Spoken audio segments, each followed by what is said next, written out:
3 o'clock on this Thursday afternoon. Welcome aboard the post-game show alongside Terry Ford. I'm Jay Phillips. Good to have you with us. Getting ready to come up a cloud here in Columbia, South Carolina. So wherever you might be across the state, be careful. Appreciate you being with us.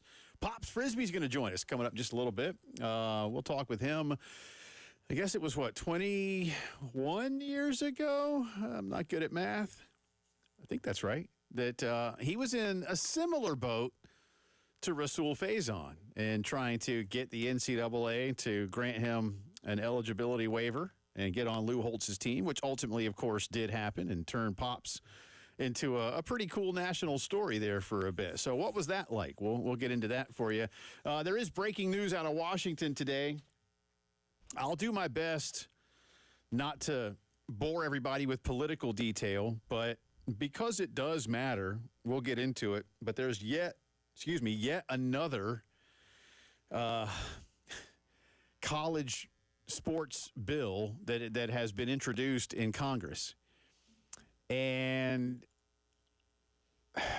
I've not read the entire bill in terms of its, legalese. I have read two different summaries of it. But one thing I want to give y'all is the opinion of Darren Heitner, who has something to say about something he's the attorney that helps Rasul Faison. I'm blending these different stories in on what the new College Sports Commission has done today, how some of this could be handled if there's a congressional bill. But this bill, I don't know, Terry. You and I were talking about it a little earlier. There's one Democrat that sponsored it along with several Republicans. The one Democrat is from Alabama. There are things in it that help. Look, this is the kind of bill, I've said this, I don't give two you-know-whats about who people vote for and things like this. Mm-hmm. I understand the dichotomy of American politics. Trust me, I was a political science major across the street. I've worked in politics. My wife does. I know plenty of people that do. I get it. We're a two-party system. But there are certain things that really don't need to be bipartisan, that don't need to be right now as divided as we are. Mm-hmm. So there's my political commentary. And this is one of them. I see no reason why you can't get well-minded people that are Republicans and Democrats to come up with a bill that maybe doesn't pass the House 435-0 and will pass the Senate 100-0. But can you not give me something that might be get 350 votes in the House and 80 votes in the Senate? I mean, this is for college sports. College sports, man. I'm not talking about your taxes or the military or even big, giant infrastructure spending bills. I'm talking about college athletes. Why does this need to be? Because if you don't have something that's got major support, guess what? It's not going to pass. Well, here's your problem. Didn't you say well-minded people? Well, did you go there? We've lost the well-minded people. Well, according to all 535 of them, they're well-minded. Well, of course they are. They'll tell you that. They'll be the first people to tell you how well-minded they are. I think about 6 of them are. Exactly, and you might be 5 farther than you should be. But here's the thing. Look, just to your answer really quick, in the world we live in now, it's one side and another side, right? Yeah. And remember, the old folks arguing politics when I was a kid. They sit there on what they call the stoop, on the stoop, sure, and they'd argue politics. But you know what? They just agreed to disagree, or they had some fun with it. And every now and then, somebody get a little upset or whatever. But at what point they didn't look at the other one and said, you don't agree with me, so you're stupid and I hate you. That's where we're at now. Yeah. If you don't agree with me, you're stupid and I hate you. Yeah. And so everybody takes their sides, and nobody wants to budge because you budge first. Well, you didn't budge for me, but I need you to budge for me, so I'm not budging for you. And that's why, to answer your question, everybody, to what my kid would say, is in their feels. Well, and that's the problem why you can't get what you're trying to achieve, which, in the old days, we achieved that in a lot of instances, didn't we? Yeah, and look, sometimes they didn't. And like I say, there's certain things, but this is why I suppose, and I think a lot of you feel this way, again, regardless of your political ideology.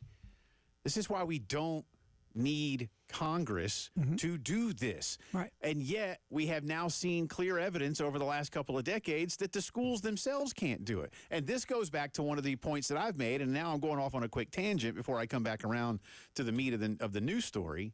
This is why I have said, and yes, I have drawn the ire of plenty of you who may support smaller schools.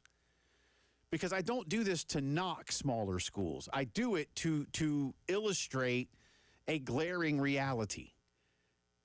For far too long at the highest level, even at the D1 level, where there are 300 and some schools, as we all know, about a quarter of them really have the money to be able to do, when I say everything they want to do, y'all know what I mean.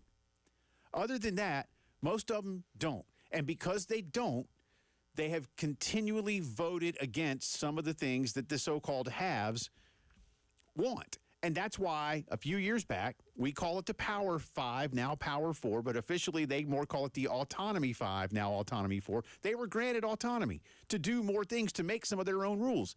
And you know what? They haven't used it. Nope. And so we're still in this boat. I see people saying save college sports. I think college sports are going to ultimately be fine. Whatever this bill may do, I'll say this too. This bill has a couple of things in it, and we'll talk about it a little later, that I think everybody will like. I'll be curious to see where the lines are drawn this time, because it's pretty obvious that whoever has authored this bill, and again, there's like I said, most of the sponsors are Republican. One is a Democrat from Alabama. I don't think that's a coincidence, by the way. I don't either. You know, I told you, you can't get a couple of Democrats from Texas or Ohio or Florida to get in on this with you? Okay, real quick, I'll say this, and I'll let you get back to where you're going. I also think why is it so difficult to get through in Congress is what you just brought up with Texas. You know, Texas, those Texas schools, I mean, Texas A&M, and Texas Tech, they don't want equality. No. They like the Wild Wild West because the Wild Wild West benefits them. Amen. And that's the other problem here is you're going to try to get people from different states in Congress to vote against the better interest of their state. Good luck. Yeah. And that's, again, why Congress probably, again, schools, y'all need to figure this out. Mm-hmm. But anyway, so there is something new there. Again, we'll touch on it a little bit later on. It does have some things that I like. Speaking, as I said, of new information today, the College Sports Commission is the group that has been created because of the House settlement to now oversee a lot of name, image, likeness deals and a few other financial deals that are being done in major college athletics. And the hope/belief was that the CSC, were going to streamline processes and modernize the way things are done and open things up and have it benefit the kids. Now they have put new definitions in on what you can and can't do. And I'm here to tell you, it's not going to surprise me, Mr. Ford, if before the end of the month, we have multiple lawsuits filed. Oh, absolutely. There's going to be multiple lawsuits. And let me remind all of you that this has been in operation for 10 days. 10 days. Yep. Not 10 weeks, not 10 months. So 10 days. When you do this and you're putting a quote-unquote cap on when they get involved, which is $600, right? That's one of them. That's not going to be, that's going to be one of their problems. But their new guidance today, I'm like, dude. The whole thing is under a premise of you are doing what? Limiting the student athlete's ability to maximize their name, image, and likeness. Now, the last time that went in court, what happened, Jay? They got curb stomped. Look, this is the thing that just gets me. And remember, folks, real quick, I'm sorry, real quick, the House settlement, because I've seen so many people saying, that judge did so. Listen, that was a settlement. That was not a verdict. There is a gigantic legal difference in a judge overseeing a legal settlement where two parties agree to terms and a judge rendering a verdict in a case. This was a settlement. And the other part of this is the people that are involved on the House side agreed. College athletes as a whole did not agree. They weren't given an opportunity. They weren't given the opportunity. They've been given the opportunity to object, and many of them have. And there already got 6 of them that last time I checked have objected. Yes. Again, there are going to be people eventually, and there's already been objections, and part of this goes to Title IX. Even this settlement could lose in court because there is and Jeremiah Donati slipped with this when he was talking to you and Elijah. There's a cap that has been put on these schools, which makes that a cap on who, Jay? On the kids. And what does that do, Jay? Well, listen, I've used this like buzz phrase for a while. You can't restrict the rights of free American adults without their consent. Exactly. You just can't do it. That's the nation we live in. And I know it's ironic to me as well how many college sports fans across the country are like, well, we should be able to. Really? Right. How would you like your earnings to be restricted? Really? Adult? Right, exactly. Well, I just want to go back to the old ways. And I had somebody ask me the other day, like, well, wasn't it okay? Like for all, I was like, no, here's the difference. It wasn't ever challenged. Right. Like I go back to the early to mid 80s when the University of Oklahoma and the University of Georgia sued the NCAA over the NCAA's incredibly arbitrary television restrictions. Mm-hmm. Basically, the NCAA, and again, and I'm very sarcastically saying this word now, out of fairness, mm-hmm. the NCAA used to say, hey, schools, you can only appear on television a couple times a year. Right. To be fair. And we have to spread it around because, again, back then you basically had a couple of networks and, if you go back to the late 70s, early 80s, a fledgling thing called ESPN that wasn't quite sure what it was going to become. But finally, Georgia and Oklahoma were like, the hell we can. And they sued. Right. And you know what they did real fast, y'all? They won. Mm-hmm. Because the courts were like, so wait, you just up and decided that you can tell them what they can and can't do, even if they, if it shows. Anyway, y'all get it. Mm-hmm. And suddenly there was something called the College Football Association, and it began to negotiate some television contracts with that fledgling thing called ESPN, mm-hmm. and it grew into where we are today. Right. And so now the challenges have come up against the NCAA these last so many years, and they're 0 for every one of them in court because they keep continuing to try to break antitrust laws. And they say things like, well, but we've always done it this way. And the courts are finally like, you shouldn't have, but nobody, again, Ed O'Bannon, way to go, Ed O'Bannon. Yeah. There's like, wait a minute. I played at UCLA. You've got my name, my image, my likeness on a game that is being sold for profit where revenue goes to Electronic Arts and then is distributed to whatever that old collegiate sports something that they used to, and then those people doled out checks to schools. Mm-hmm. And Ed O'Bannon was like, where's mine? Mm-hmm. And they're like, since you played for us, one of our schools, you don't get any. He's like, that's not right. I'm going to sue you. Mm-hmm. Ed O'Bannon won. Yeah. That's the thing. No one was challenging this because we all lived in that fantasy world that these are amateur athletes. Well, and Terry, a lot of those guys got the McDonald's bag in the park. Hey, listen, go to the third oak tree from the second bench, look down behind the trash can. That never happened. And a lot of kids were fine. Marcus Dupree, that 30 for 30. What do you need? Mama needs a house. My mom needs a new double wide, coach. I love the one too. And remember Eric Dickerson's ride, his rig. Yeah, got that working at McDonald's, and they were fine. And look, I get it, and so that's what you want to go back to. Like, and listen, that's all that's going to happen now. Mm-hmm. Oh yeah, that's coming with this NIL cap. That's not going to last. I'll read you some details a little bit later on that. Tim Frisbee will join us coming up in about 15, 20 minutes. We'll talk about his agonizing wait to be granted eligibility a couple of decades ago and how it could relate to the Rasul Faison case here in Columbia. And on the other side, we have today's Start Bench Drop. It is a championship edition. And you will hear the choices when the postgame show returns.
is the College World Series.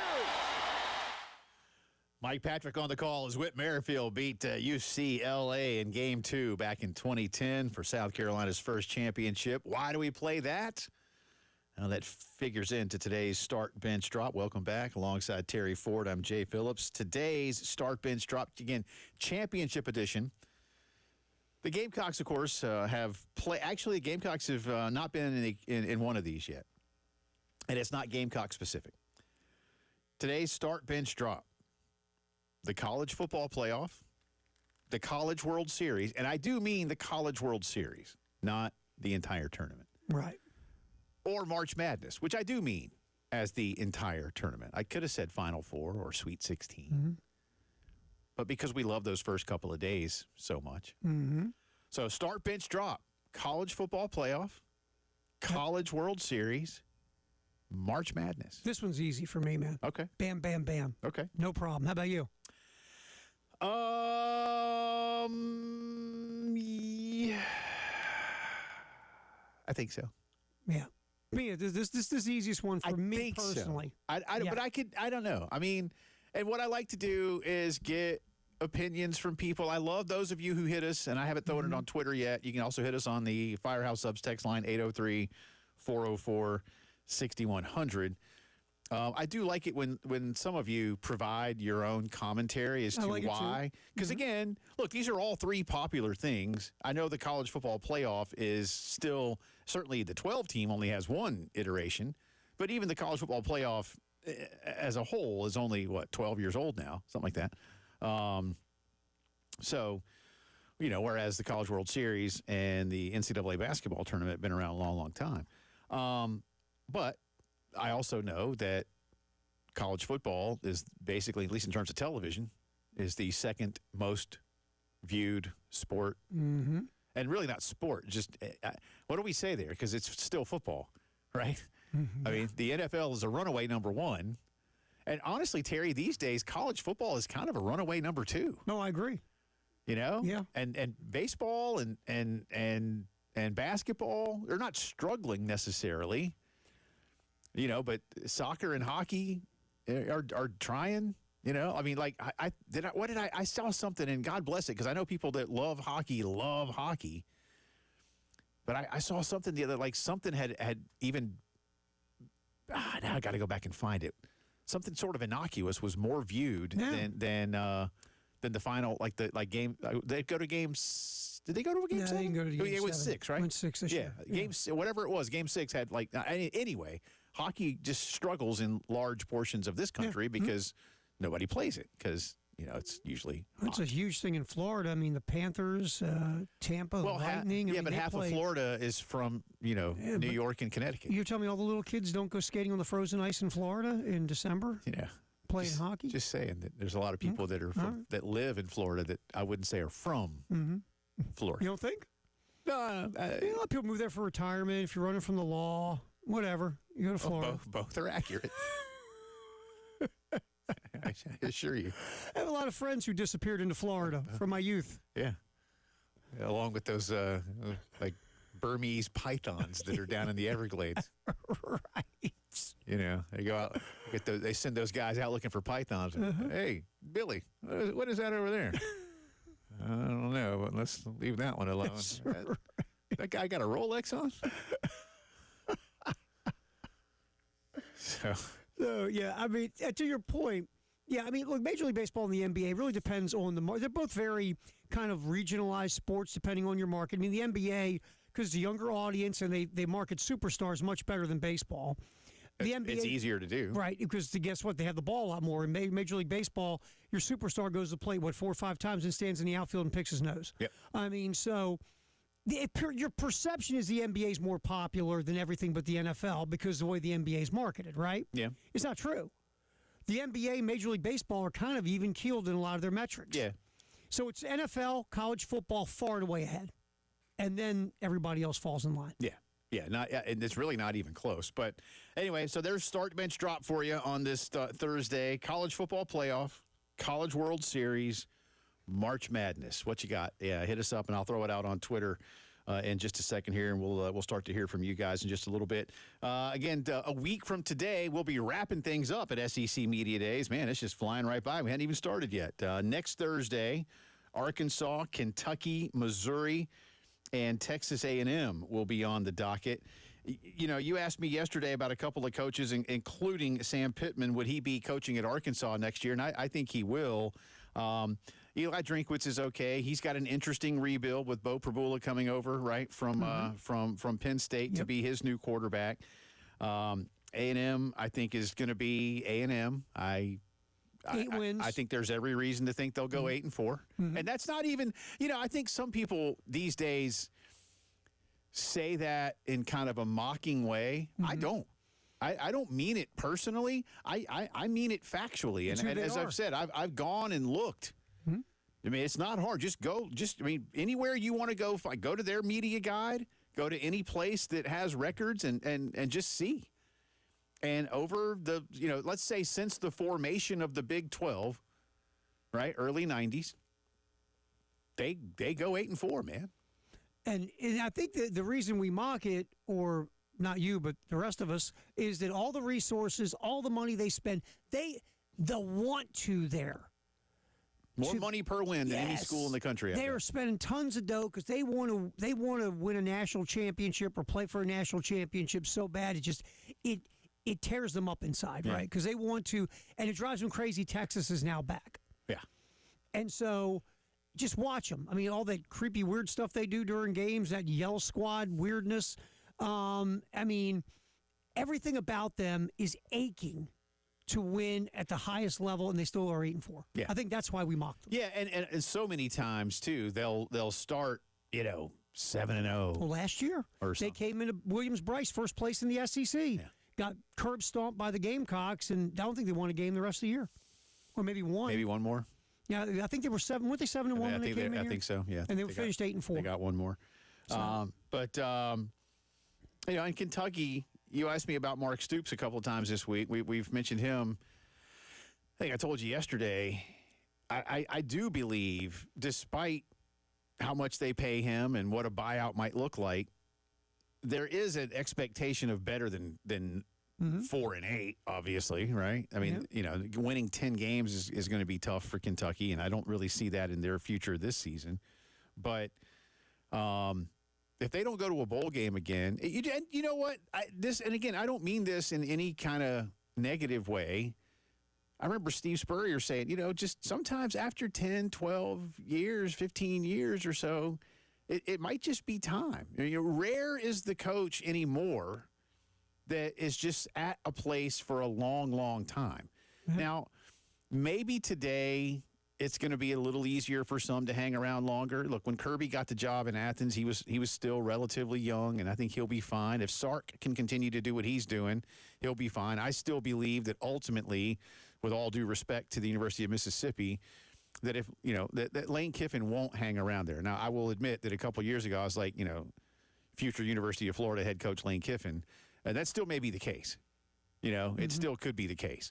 But as for now, he's still in Oxford. But I just don't know that Mississippi can continue to listen. They're going to get stretched pretty soon financially. There's limitations. You know what I'm saying? But in terms of Stoops, maybe it's just kind of run its course. I don't know. Again, they're never. It's like up in Chapel Hill, as you well know. They're never gonna embrace you as the big guy on campus. It's just not going to happen. And maybe the staleness is from Stoops. Could be. I mean, he flirted with A&M. Yeah. He makes a lot of money. Tim Frisbee on the other side of the break. What was it like for him a couple of decades back to just wait and wait and wait to see if the NCAA was going to let him play college football after a long break? His reasons were different than Rasul Faison's, but the agony was no less. We'll talk to Pops coming up.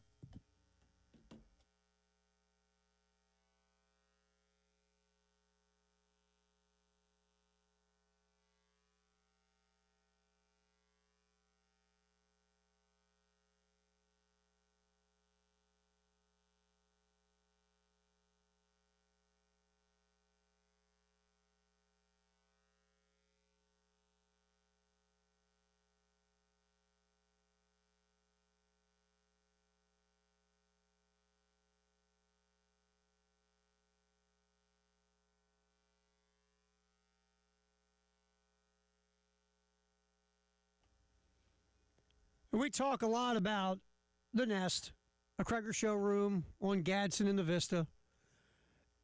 Because, look, your home's important. And if you own it and you want to change things up, go in a different direction, maybe you have to, God forbid, fix or, replace some stuff. You want to go to people with experience. The Nest, 70 years of experience with the experts who work at the Nest. You just call 803-978-2025. Tell them what you're looking for. They will hook you up with the expert in that department, whether it's appliances, bathrooms, lightings, fixtures, plumbing, whatever the case. You'll talk with them. They'll say, okay, what are you kind of looking to do and what's your budget? You'll come in, walk around the phenomenal showroom, sit down, go over what you like and what, your budget is and how you can do it, and they will make it happen for you at the Nest, a Kreger showroom, 803-978-2025. Call the experts at the Nest on Gadsden in the Vista.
.334 here on a Thursday afternoon. Welcome back in. Post-game show continues. Jay and Terry with you.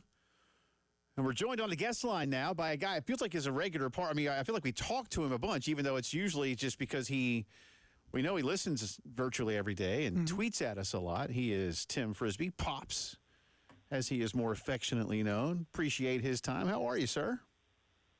I'm doing great. Always good to hear from you, Jay. Again, you're like a part of what we do because you weigh in all the time, and we certainly mention you on Twitter. But you hit me up the other day with a tweet, basically sharing the fact that you fully understand what Rasul Faison is going through. Now, your eligibility situation was obviously different than his after you had served 20 years as an Army Ranger, but at the same time, I imagine it was no less stressful. Take us back to what you remember of having Carolina help you with this petition and then just sitting back and hoping against hope. Yeah. It's absolutely a trying time, and a time when you're just kind of hoping for the best. But as it started, my time at Carolina, I enrolled early because I anticipated a little bit of a problem. Obviously they were going to have to do some research into it. So I enrolled in January. So I basically went through the winter workouts, spring camp, summer workouts, fall camp. So kind of 4 phases of, Gamecock football before I was even declared eligible, which really was the second game in the season. So basically after the Georgia game in 2004, when I was finally declared eligible. So, going through all those steps and, having to obviously be a student and obviously go to, training and workouts and everything, and not knowing your status is something that's, it's difficult. Tim, when you're going through that, like you say, not knowing your status, just out of curiosity, and obviously this is not 2025, but how much were you kept in the loop by the NCAA in going through this process? You're hardly not in the loop at all. Obviously compliance works with you on this. They take the ball, with your eligibility, and then you really kind of sit back and, they just say, well, we haven't heard anything this week. We haven't heard anything this week. And, you're just kind of really waiting on them. And then finally one day, I was told, hey, we're going to have a conference call today. It was, the athletic director and compliance and one of the coaches from the staff and sitting around a table, and then you get on a conference call with the NCAA, and they say we've come up with a decision on this, and this is what's going to be, and it's either congratulations or we're sorry, and so after all those months of waiting, it comes down to that. Talking to Tim Frisbee, the former Gamecock wide receiver who 21 years ago was in a similar situation to what Rasul Faison is, simply waiting for the NCAA to decide whether or not he can continue to play college football. I went back this morning after you and I had confirmed that you were coming on, and I found the press release that Carolina sent out. And I'm going to read a quote, and then I'll ask you a question. This was from a guy back then named Kevin Lennon, who was the NCAA Vice President for Membership Services. And again, this was from the release that Carolina sent out back in September of 2004. He said, Tim is not the typical student athlete, and his circumstances are certainly unique. That was a key factor for us in making this decision and granting him eligibility. All right. Look, Tim, obviously, as you just said, and you're quoted in here saying that you're excited, and we all knew that. But as you mentioned, you weren't granted your eligibility until the season began. Your situation didn't change between the time you petitioned the NCAA and the time the season began. Did you ever, to kind of further Terry's question, did you ever get anything as to what took so long? They knew who you were. They knew what you were about. And yet it took that long. Did they ever give you anything once you were granted eligibility, any insight as to why it took until the season started? No, that was a surprising part. They never did really say. They gave me one thing they did say was, well, obviously, it was difficult for them to obtain my high school academic records because what happens is they were shipped off site into some storage somewhere, so it was like the National Archives or something. And of course, my high school records were on stone tablets, so of course they probably had to some form of cuneiform or something and figure out what was going on from back then. But Nice. yeah, they did give me that reason. But other than that, it was pretty cut and dry in the regulations as to when I was applying and what would be, what would be considered eligible or not, I pretty much met all those standards.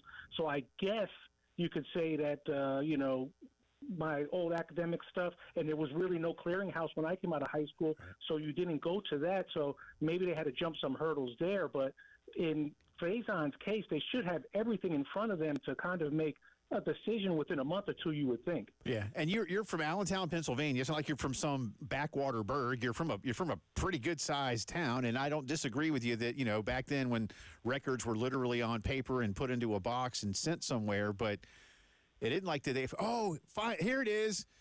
I'm picturing some dude opening a box somewhere in a warehouse. Well, it's like that. Yeah. It's like the scene at the end of Raiders of the Lost Ark, Tim. Right? Like, was your right? They're just moving it into some little back in some gigantic place. So, I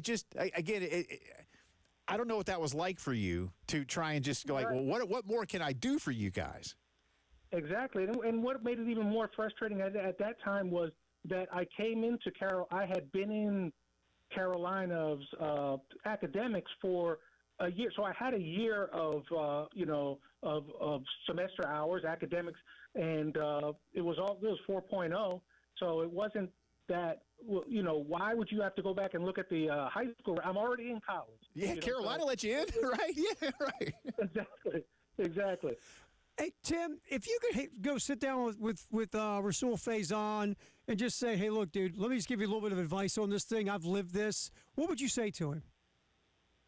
I would say, just go about every day as you normally would, because that's really all you can do. Like I said, and he's in the same situation. I'm sure he's gone through the winter workouts and spring camp, and now summer workouts, and he's soon to be going into fall camp. So you can really only focus on, what is at hand, what his job is, what he's, expected to do. And you hope everything works out for the young man, especially since it took this long to make a decision. That would be terrible for, him then to come down with a decision saying, well, you can't play this year, and he's up against a timeline to do other things. Last thing for you, again, Coach Holtz is quoted in this press release, but I'm curious, and it's like, Tim is an inspiration to our team, and we're glad he's here. But what do you remember in a face-to-face with Lou when you were finally granted the opportunity to play? Well, he had called me up to his office, which we talked a lot, because he kind of bounced things off of me as far as, just the status of the players today. He was kind of more old school, and he asked me stuff about should we relax I guess they used to wear suit and ties to all the games prior to the 2004 season. So he had asked me about possibly relaxing the standards for that and allowing it to be a little more sweatsuit or whatever. And I said times are changing, and it probably would be best with these these new guys to kind of relax it a bit. So we talked quite a bit, but he had pulled me in and, congratulated me on it. And he said, well, it was funny because the Georgia game was the first game I dressed because of the eligibility concerns, and I wasn't technically eligible. And Cliff Snow, who was the football operations guy, he's in charge, making sure, of kind of, players and playing time and stuff. So he tells me before, he says, I don't care what Coach Holt says, don't go in the game, because I wasn't technically eligible yet. And so he's kind of pacing back and forth nervously on the sideline the game. And at one point, Coach Holt had, grabbed my shirt, to usually give you a play or something like that. And Cliff's back there, no, you can't go. So that was kind of funny. But, you remember little stuff like that. Yeah. Good to talk with you, man. And again, like, as Terry asked you, the advice that Rasul may have, patience can be difficult, but you live through it, and so we'll see if it works out for him. Appreciate you. We'll talk to you soon. Thanks, man. All right, Ted. All right, Ted. That's Tim Frisbee. You're listening to the Postgame Show.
11 minutes in front of 4 o'clock here on a Thursday afternoon. Welcome back in. Jay and Terry with you. Thanks to Pops, Tim Frisbee, for joining us.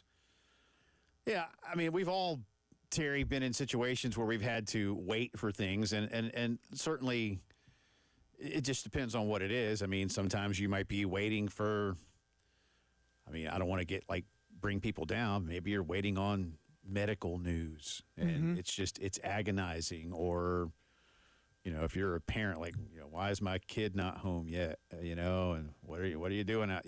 Just things that, or whatever. You're waiting to hear from a job interview.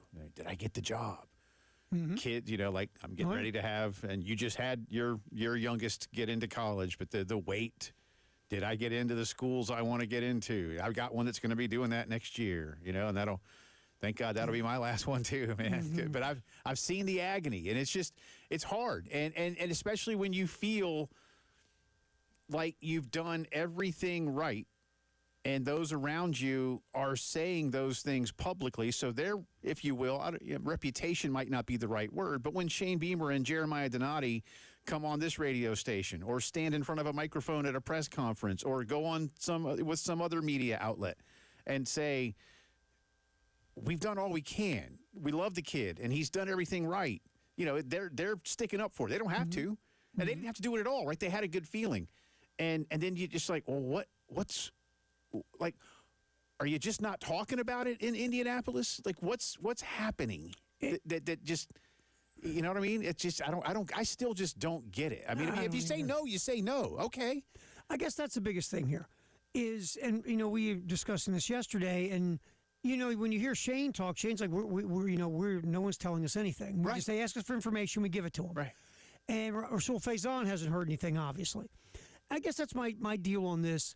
Either he's eligible, he's not. Right. And if you're going through whatever you're going through to get to this point, and you said this yesterday, you don't have to tell us, the media, but why don't you tell South Carolina and tell Faison just where you're at, the road you're going down, why this is taking so long, what you're doing, where you're at, and all that stuff. So at least no one's in the dark, like you say, waiting for the phone to ring to see if you got a gig or not, to see if you got into a school or not, or like me, see if you're getting bail money or not.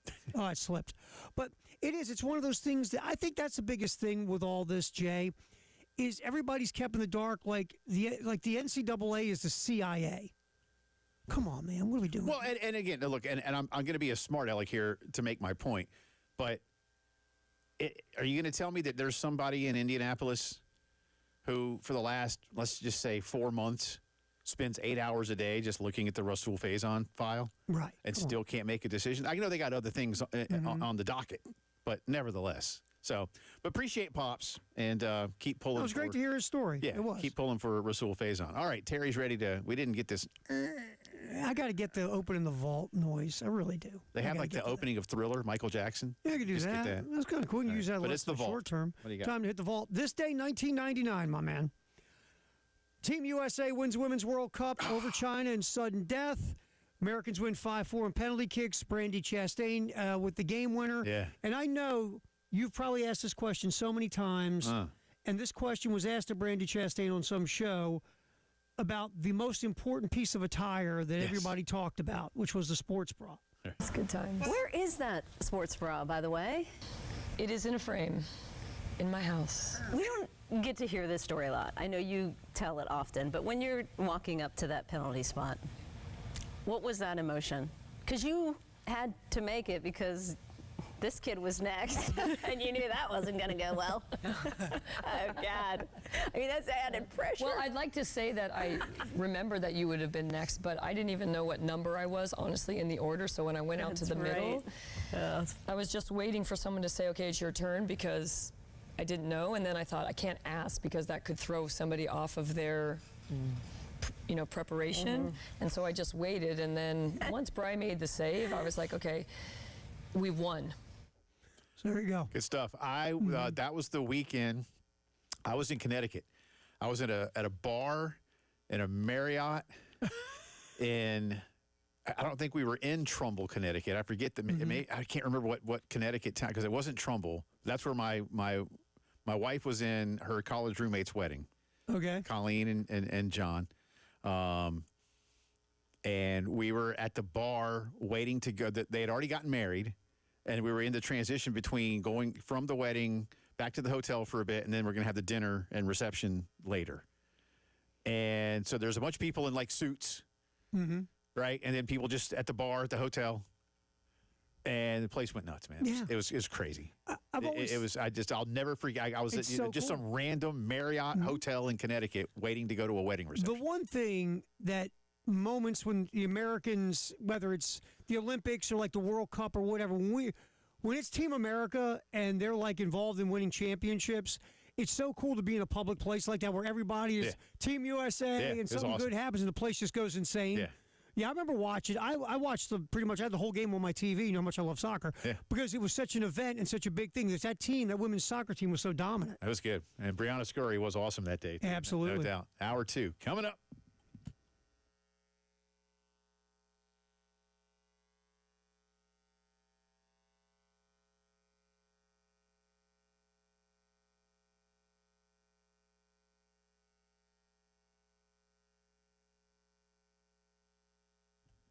How do you watch all your favorite events? Speaking of things like that, can you do it better? Well, you probably can, and you need to do it with Integrated Media. Now is a fantastic time to call the guys at Integrated, get ahead of the football rush, because believe me, they got one. They're always busy, but they do have times when they get even busier.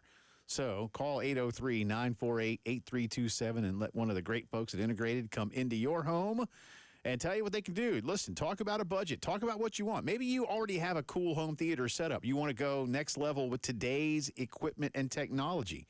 They can do it for you. Maybe you're building a remodeling. Work with your contractor in Integrated Media to make it all happen the right way the first time. Maybe you have just bought something and you just were like, I thought I could put this up, but I can't. All right, they'll do it for you. Even when it comes to like something as simple as a video doorbell, they'll help you out with that. Maybe an outdoor system to enjoy all our weather in the fall. 803-948-8327. All that and more with Integrated Media.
4 o'clock on this Thursday. Welcome back in. Second hour of the postgame show coming at you from the Heritage Chevy Studios, downtown Columbia, South Carolina. Alongside Terry Ford, I'm Jay Phillips. Thanks once again to Tim Frisbee for joining us. That'll be up on the YouTube page a little bit later on if you missed it. Good stuff with Pops. Just talking about the wait. For those of you who remember when Tim wanted to play for Lou Holtz back in 2004, he finally was made eligible in the third week of the season. Think about that for a minute. And he made a great point that I didn't even think about in terms of his transcript. Like, Carolina lets you in. You know, no matter what, even if you've been in the Army for 20 years, they need your high school grades. Mm-hmm. It's like, but you don't trust Carolina? No. See, that's the thing too. Like, why would the University of South Carolina, or any university really? Now, and somebody, look, I can't sit here and be completely naive to this, but the reputation of the school would be on the line if you found out that you had sent the NCAA a fraudulent high school transcript when you were trying to get one of your students eligible to play a sport. Yes. So, and then what would you be slapped with penalty-wise? Like, I don't know. Even if it's just a black eye in terms of, so again, and as he said, I was a 4.0 student already. And then the NCAA comes out all magnanimous with like, well, yeah, Tim's situation is unique. Well, yeah. Mm-hmm. But you knew that already. And with Rasul, it's not the same thing. I understand. But that again, the frustration here, it isn't, why won't you make him eligible? That's not the frustration. At least not from my vantage point. Just how about making a decision? Make a decision. That's where I'm at with it. Just make a decision. And I'm sure that's Faison, that's South Carolina. Everybody's like this. Make a decision so we know which way to go. Yeah. Because Faison, and we talked to David Cloninger yesterday, if Faison gets turned down by the NCAA, he's going to go off and sign a free agent deal with some NFL team and see if he can make a squad, right? Right. His lawyer isn't going to appeal. They're not going to go after it because then it might be 3 games into the season the way this thing is going. I think if you try to take it in front of a judge, you don't know. Again, we've seen some cases, Diego Pavia, have a judge grant what you wanted. But we've seen more recent cases in Knoxville and Raleigh with judges saying to different athletes, hey, I'm looking here. Your clock expired. Your time expired. Right. I get it. You want to keep playing. There's probably a lot of people that would like to keep playing. Sure. But you do have a clock, and it does run out.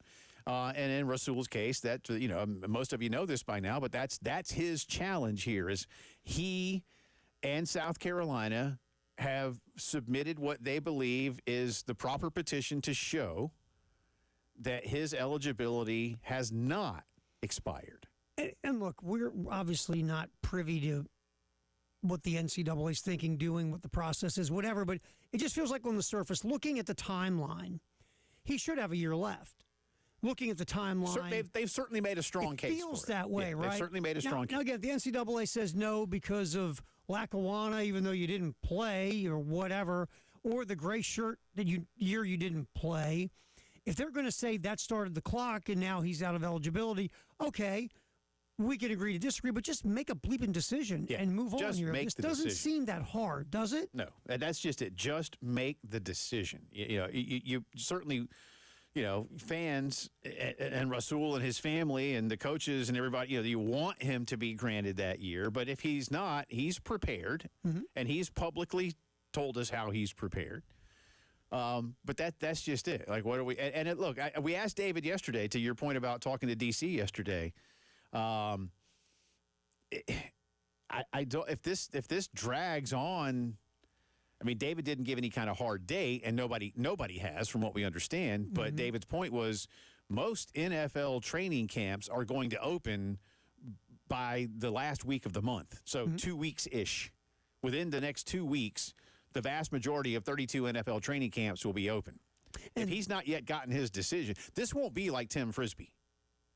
No. This isn't going to be something where Rasul goes to August camp and is still at Carolina as a student. No. He's going to go try to get a job. He will either be a Gamecock or he'll move on to an NFL camp to try out as a free agent, as a rookie free agent, which, I'm sitting here looking at this, and I'm Rasul Faison. I'm probably doing the same thing. I just feel like you've gone through months and months and months. Yeah, I mean, and your clock is ticking like your biological clock is ticking for the NFL. I get it. You're going to give it if you don't get your information by the end of the month and you run off to an NFL camp, that's not on Faison. That's on the NCAA. Right. It just is. So, anyway, appreciate Tim for joining us. And if you got thoughts you want to weigh in on, 803-404-6100 on that one. Today's start bench drop is a fun one, championship edition. And by championship, you're starting, benching, and dropping college football playoff, College World Series, March Madness. I got a couple that I'll get to here, and we'll have more throughout the afternoon. Franklin hits us. This one's good. Okay. Franklin's going to start March Madness, Okay. bench the college football playoff, but he adds a caveat. Mm-hmm. Unless the Gamecocks are in it, then it starts. And he's going to drop the College World Series with a caveat. Unless the Gamecocks are in it, then it starts. Now, what if they're in it the same year, Franklin? What if all three are in? I guess you got 3 starters. But you got to drop something. Mm-hmm. That's how this thing works. Mm-hmm. You got to drop something. You know, when somebody hit me the other day, like, oh, all 3 start. I was like, you can't do that. Yeah, but that's not the way the game's played. Although I will say, because someone, like, right the first couple of days that Elijah and I started doing this summer, somebody hit me directly on the text line. And I don't know if it was someone who knew. I mean, I guess they just hear me talking about it. I don't talk much about the fact that I like jam bands. No, what you do? What you like? What? Yeah. And so they said, Jay, start, bench, drop, the Dead, the Almonds, and Fish. And I said I'd get back to him. Can't? I can't. So I'm not going to. One day we're going to make that, we'll do that one day. Yeah, well, and we can force do you it. to make a decision. No, I'm not doing it. I tried. I honestly, I was like, and I can't do it. Can't do it. That would be as tough as having you go, start, bench, cut, 3 Rick Springfield songs because you love them so much. Dude, I only know one. And it got cut. Yeah. Ready? You did cut. Yes. Seriously, I don't know the title of another. If you said that, I've probably heard it. I know you and Chris Logan, our fantastic production director here, said, no, this was one and this. And I'm like, A, y'all shouldn't know that. And B, whatever, man. But they were like, and Chris especially, because Chris also it works at one of our music stations here, in addition to all the things that he does behind the scenes for us. And I was like, hey, that's great. That's cool that y'all know that and care enough to have remembered the titles of other Rick Springfield songs. I know one title. I hate that song. Basically, we were messing with you because of your hate of Rick Springfield. Rick Springfield called a rocker. It drove you insane. You know what it was? Yes, there was some day. It was a celebrity birthday. Oh, that's what it was. And it said rocker Rick Springfield turns whatever age. And you just went. You went off the chain. I did. I was like, rock. You were like, and you came in, and it was like Mount St. J just went off on Rick Springfield being called a rocker. Robert Plant is a rocker. Pete Townsend is a rocker. Paul Stanley is a rocker. Mike Reno from Loverboy is a rocker. More so than Rick Springfield, dude. Rocker. Oh, man. Sean Cassidy is more of a rocker. Well, really old school there. I like the Hardy Boys show. I remember that as a kid, just because I read the books. Hold on. I do. You can do it. We got to get off the air at 6. Parker Stevens. Look at you guys. There we go. Nice work. Thank you. All right. Good deal. But anyway, yeah, Rick Springfield, not a rocker. But start, bench, drop. So there's Franklin. I don't know how we got back around to all that, but there it is. And Dion says he is starting the College World Series, benching March Madness, dropping the college football playoff. So there you go. That's interesting. Good deal. Hit us up. We'll get into that for you. All right. Again, I don't want to bore people with too many details on this, but we talk so much about what's been happening in the last couple of years with the business of college athletics and where we're going and how many people want to see change or, again, some of you, God bless you, want to go back to the old ways, which, again, if you just want to keep seeing things go to court, then that's fine. But that's what's going to happen. But today, the College Sports Commission, which is a brand new entity created out of the House settlement to oversee a lot of the financial aspects in today's college world, especially name, image, likeness deals. They put out new guidance. And one of the things they put out was something called the Valid Business Purpose. The VBP, baby. And you have seen, by the way, before I get into some of this, a lot of schools are doing away with their collective, and the schools are simply handling the business internally. I want to be, again, I don't want to bore you, but I do want you to indulge me for a minute so you can understand where I'm coming from here. They say an entity with a business purpose of providing payments or benefits to student athletes or institutions rather than providing goods or services does not satisfy the valid business purpose requirement set forth in the NCAA rules. The requirement is not met if the particular deal with the student athlete purports to provide goods or services to the general public. For example, they write, an NIL collective that has a business purpose to pay student athletes associated with a particular school does not satisfy the rule when it reaches a deal with the student athlete to make an appearance on behalf of the collective at an event, even if that event is open to the general public and the collective charges admission, and it gives an example of a golf tournament. But then it goes on to say, in so many words, Terry, but if the golf course holding the event is the one that signed the NIL deal and paid the athlete, that would be fine. Mm-hmm. Okay. You know what we're doing here, right? Yeah, I mean, it's just silly. Mm-hmm. These same deals, they say, would satisfy the valid business purpose requirement if the entities paying the student athlete and receiving the proceeds were businesses that had a broader purpose outside of paying student athletes at a particular schools, like a golf course or an apparel company.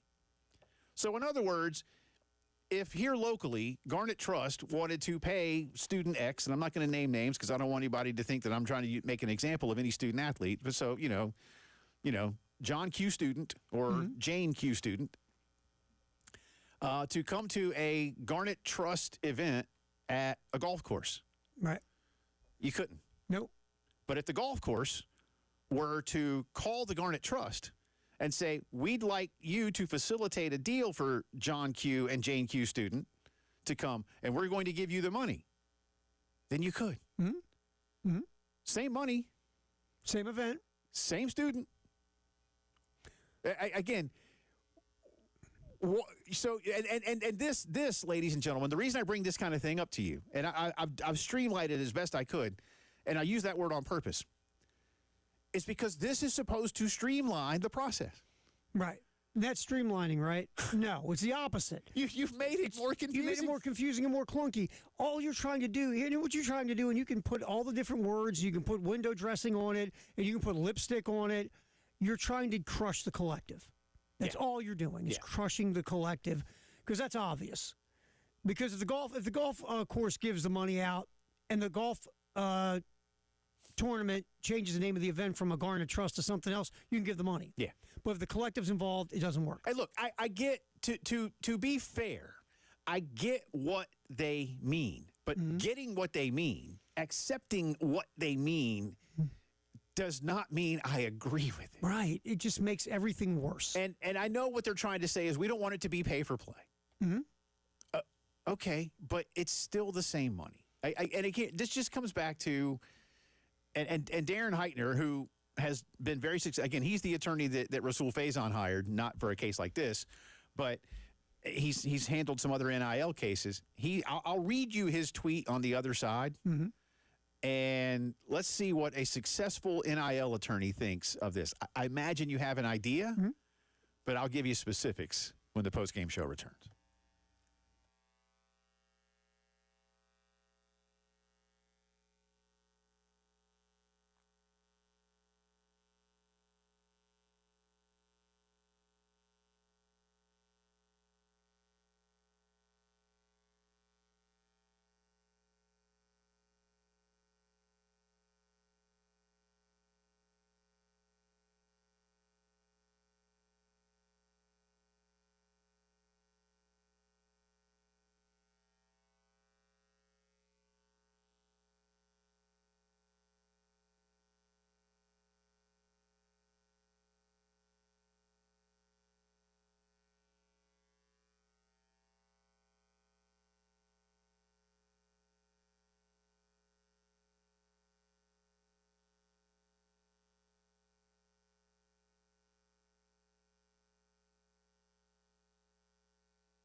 19 minutes after 4 o'clock here on a Thursday. Welcome back into the postgame show. Jay and Terry with you. Start bench drop today. College football playoff, College World Series, March Madness.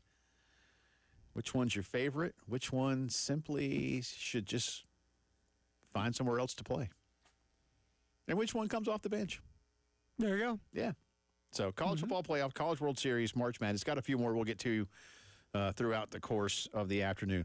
One more on this. Again, if you're just tuning in today, the brand new College Sports Commission, an entity created out of the House settlement to oversee primarily a lot of financial dealings. Of course, Deloitte, the famed financial services firm, is charged with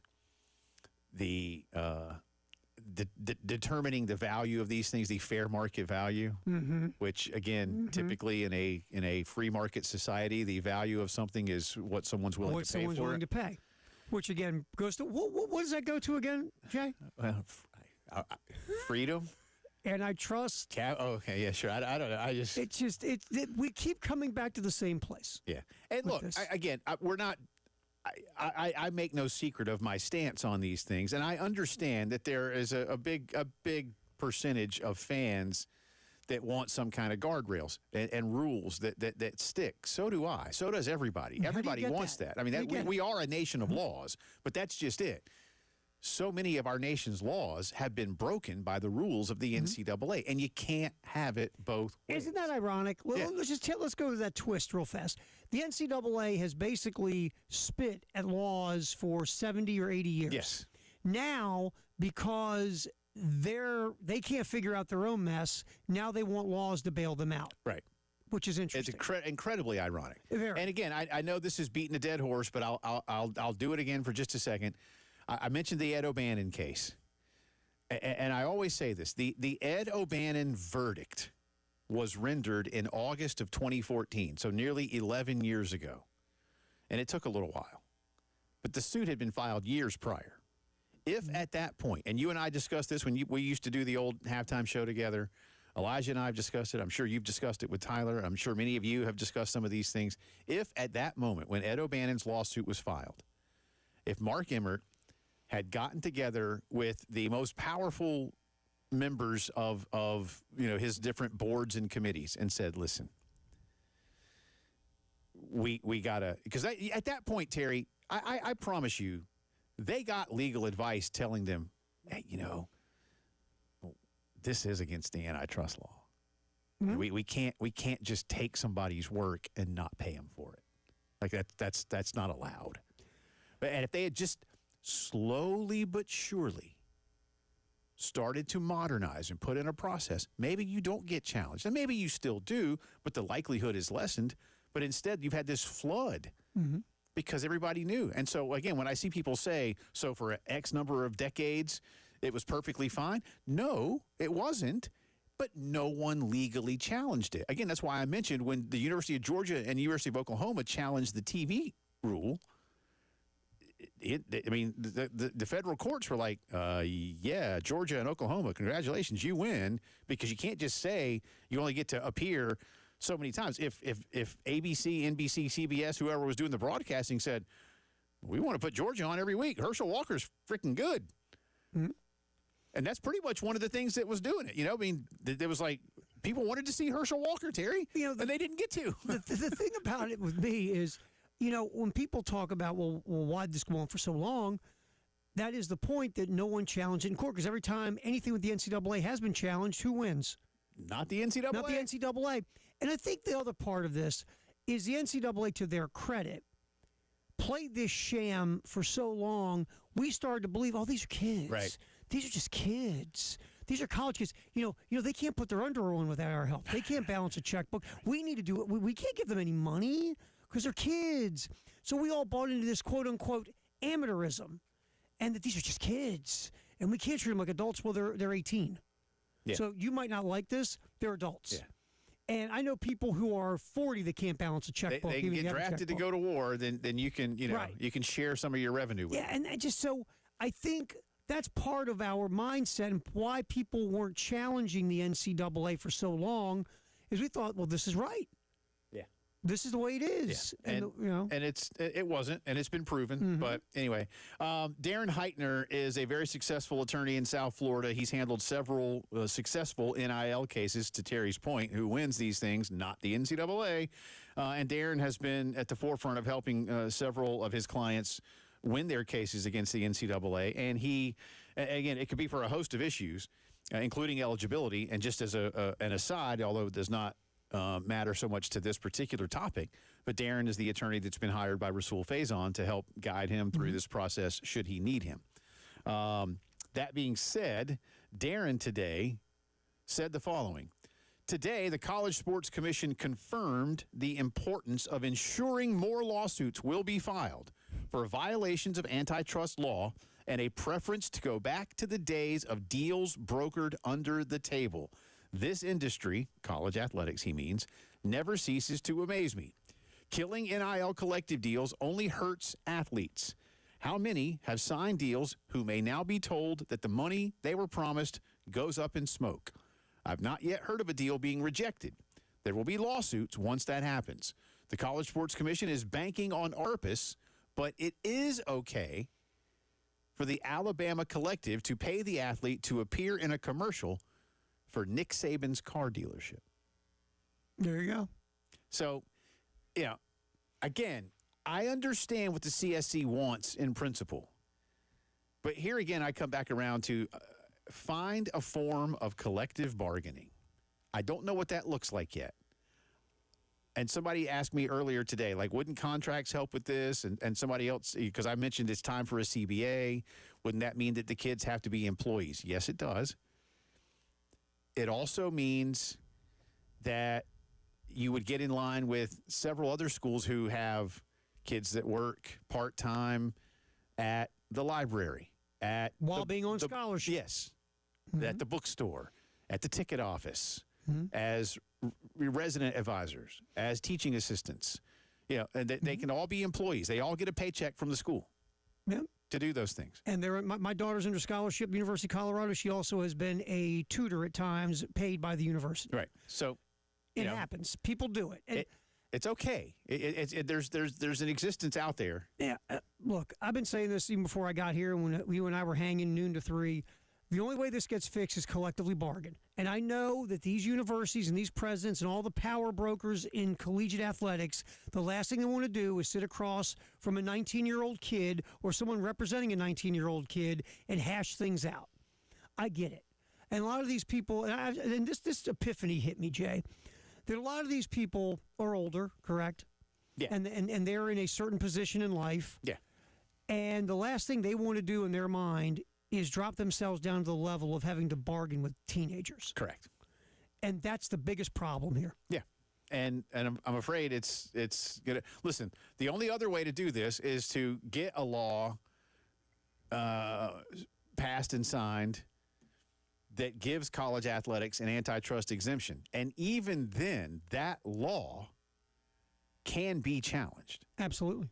So why not just stop all the fighting that we've been doing for more than a decade and work towards a system where you can collectively bargain and end all these lawsuits? I'll say this again, Terry, and I've told you this before, and I know Elijah and I talked about it. There's so much money in college sports these days. When you go back to around the creation, the expansion of the SEC, I'm just going to use the SEC, and it's not just about the Gamecocks and the University of South Carolina. When Carolina and Arkansas joined the league, the 12 schools shared what in today's dollars would be about $60 million or about $5 million per school. Okay, in today's dollars, I'm adjusting for inflation. Today, 16 schools will get more than $55 million. In other words, inflation has grown by about 100%. Yep. And revenue into the conference has grown by well over 1,000%. You have the money to share. You have a system that you can fix. Stop fighting it for the old ways and create a new way. This isn't that hard. They just don't want to do it. All right, we'll come back on the other side. Top 25 rivalries in college football. Where are the Gamecocks and the Tigers? Are they even in the top 25? You'll find out next.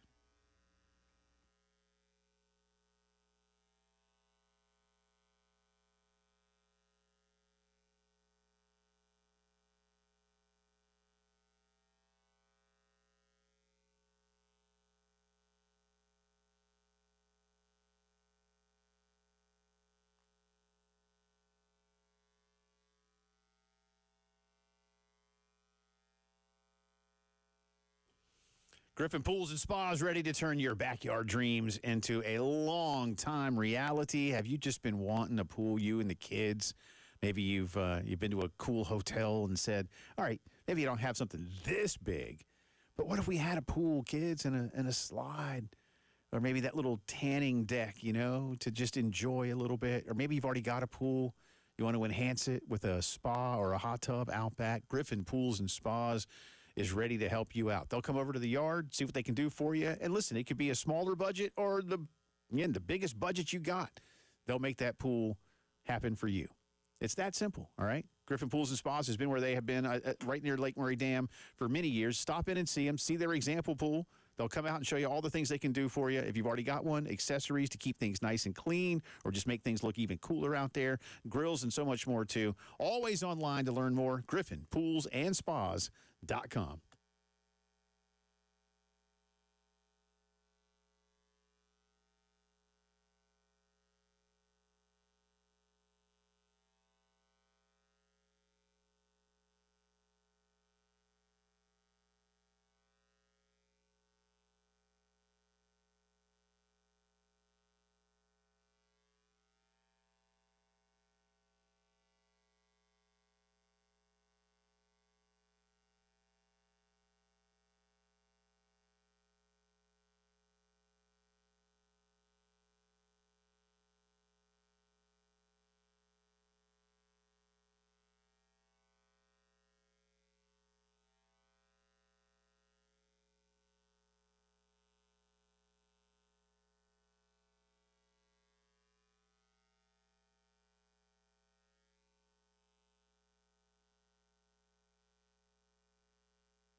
Check out what's happening traffic-wise.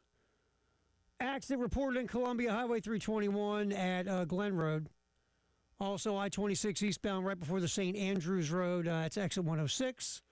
Traffic reported Laurel Street near Marion. It's right around the corner from here on Gervais. In Irmo, US 176 Broad River Road near Coon Road as well. And also in Columbia, we have long-term construction. I-20 between I-26, 64 Broad River Road, and also 26 Bush River Road. So get ready for that slowdown. We'll pop back in, more post-game show on the game.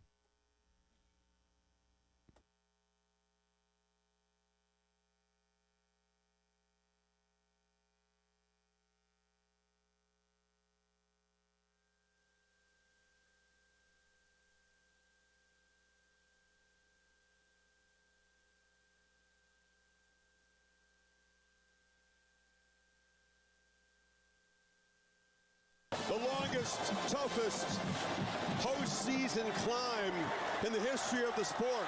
And after all that, it's Ohio State together at the mountaintop. Champions of college football. Today's Start Bench Drop, you're starting, benching, and dropping 3 collegiate championships, the College Football Playoff, the College World Series, March Madness. Chris Fowler on the call for ESPN after the Buckeyes won it last year. That was, Yep. I mean, I thought they would have more, TV ratings were good for that game, but they weren't what I thought they would be. Do you think because it was kind of so stretched out? Yes, and that's it. I believe that's where It took too long. I think that you got to take a step back. And how do you don't have 10 days between games and things of that nature? I mean, I know the NFL is the NFL, but you're every week, Jay, until the Super Bowl. Every week, you got to give a playoff game. You're not waiting 10 days for a game. You're not waiting 12 days for a game or whatever. Every weekend through that deal, you have a game until you get to the final 2 weeks for the Super Bowl. Yes. There's no messing around. You got to start the season a little bit earlier. You can still have bye weeks, and you gotta have Thanksgiving weekend become conference championship weekend, and then you got to start. Yeah, and you just have to. You know, I do this a lot. Well, what about exams? What about exams for the 24 schools that are in the FCS? They handle it okay, tournament? don't they? They do all right. What about exams for the D2 and D3 and NAIA kids? They do okay too. Yeah. Nobody they all start. out. They Right. all start the first week. Exactly. Right. But again, I'm not diminishing the importance of exams. we're trust just me. saying that it gets done. Yeah. And if they can do it, you can do it because you have a lot more resources than they do. Yeah. But again, this is one of those we use. Remember, it's like this one. But Jay, think of the children. Right. Jay, think of the exams. We always find that thing that we can't push back on because then you're a meanie head, right? If you go, oh, exams, schmams. No, you made the perfect point. They do it in Division II. They do it in the They old expanded their 1AA. playoffs like twice in the last couple of years, man. Well, not last couple of years, but it I can mean, be they're up to done. 24. It can be done. Yeah. Just saying. I mean, do we want 24 in FCS? 16's good. Right. 16's Exactly. Exactly.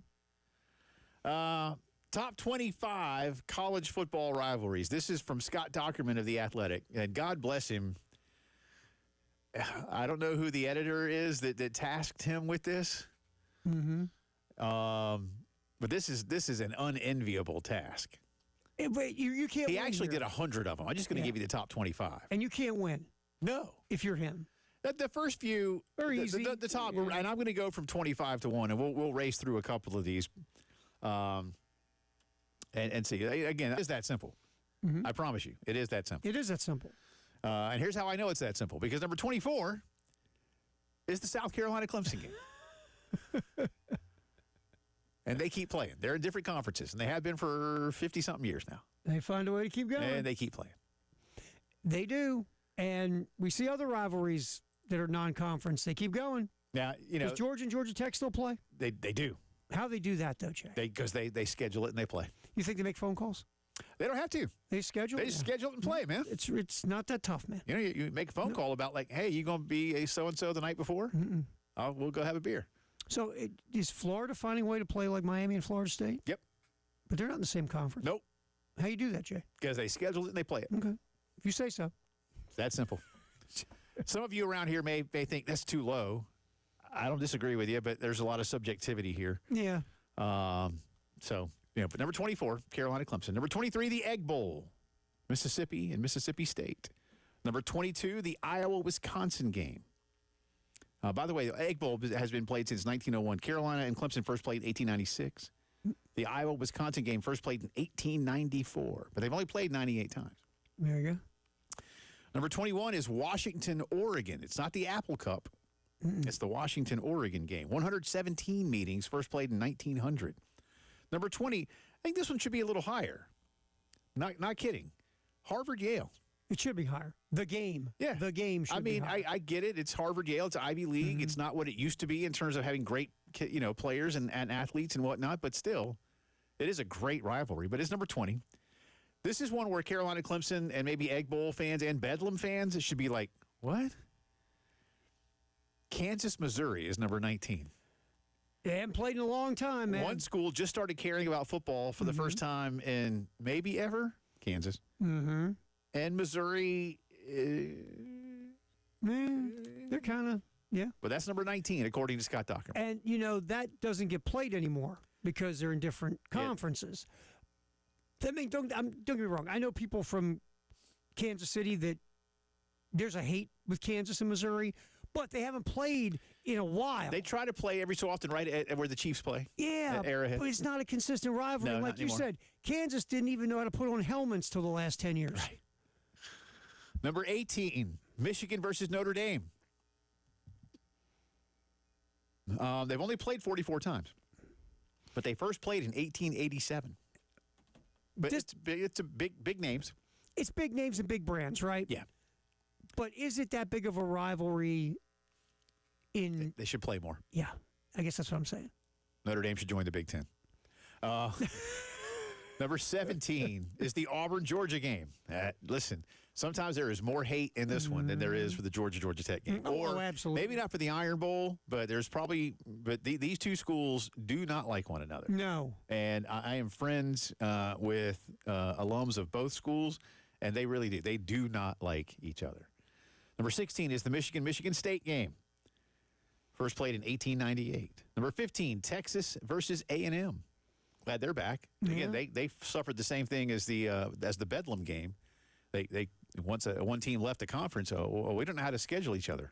Yeah, it was really weird how they just forgot how to do all that. We can't play them. Why? Because we just can't. Why? Because we can't. Because they left the conference. The funniest part is, like, you'll hear all the different stories on it, and A&M was so happy to get away from Texas. Right.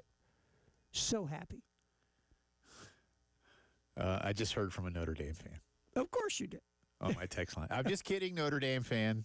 You don't have to join I don't want you to join the Big Ten. Yeah, we're just you're having some fun. That was tongue in cheek. He knows who he is. Thank you for listening, though. Is this the neighbor? I appreciate Is you this the listening. neighbor? It is. Okay, the neighbor hit you up? Yeah, he's a proud alumnus of the University of Notre Dame. Check your yard when you get home. Yeah. Just saying. We both have dogs. That's all I'm That's saying. all I'm going to say. That's all No, I'm he would not do that. He would not do that. He's a wonderful human being. His entire family is. And I do not want Notre Dame to join the Big Ten. I like their Don't independence. suck up on the air now. No, I don't. I don't. Actually, move on I the rivalry. You and I have Time to talked about go. it. They're doing fine. They don't need the Big Ten. Well, as soon as they got their second round of dough, They don't need the it. Big Ten. No, not anymore. Number 14, USC UCLA. That's Southern California. I mean, they played a lot. Obviously, how many games total? They have played, let's see, Southern Cal leads 53-34-7, so that is 94 times. There's a conversation we don't have time for, but if you're getting your brains kicked in for a long time, for the most part, is it a rivalry? But I mean, Carolina and Clemson fans might tell you that Clemson wins a lot, because they do. Yeah, lately, no, but you're right. There have been periods of time where Clemson was winning. And that's probably why it's down where it's at, to be honest. Number 13 is the Bama-LSU rivalry. Alabama leads this one, Terry, to go to your point. 57-27 with 5 ties. Alabama has beaten LSU 30 times more, man. Think about that. That's a lot. That is a ton. And LSU's no slouch. Nope. They won some national championships. Number 12 is the Georgia-Florida game, the cocktail party. Georgia leads 56-44 with 2 ties. Number 11 is Alabama-Tennessee. Bama leads that one 60-39 with 8 ties. And I'll tell you what, we'll do the top 10 on the other side. Let's do that. And then we also have And we have Jay or Nay. That's it's Yeah. good deal. And by the way, Jay or Nay, should Notre Dame join the Big Ten? Nay. You butt kisser. Let's move on. We'll be back.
11 minutes in front of 5 o'clock here on a Thursday afternoon. Jay and Terry with you. Coming up top of the hour, the headlines of the day.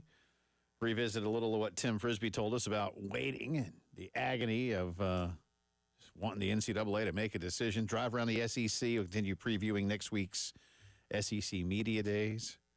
We'll be there for you all week long. Looking forward to it. Monday through Thursday. Yep, buddy. And let's see now. Elijah's got to get up early. Yes, he does. I'll bring him a Really? biscuit. I mean, because you like do the big breakfast eating thing you did in Dallas, man. You were all Well, over there's the not, place. maybe not a big breakfast, but I do have to have breakfast. I cannot. I don't do well without breakfast. My breakfast is coffee No, I can't do that. and Bailey's. I mean, I believe you. Bailey's is the protein. I need protein.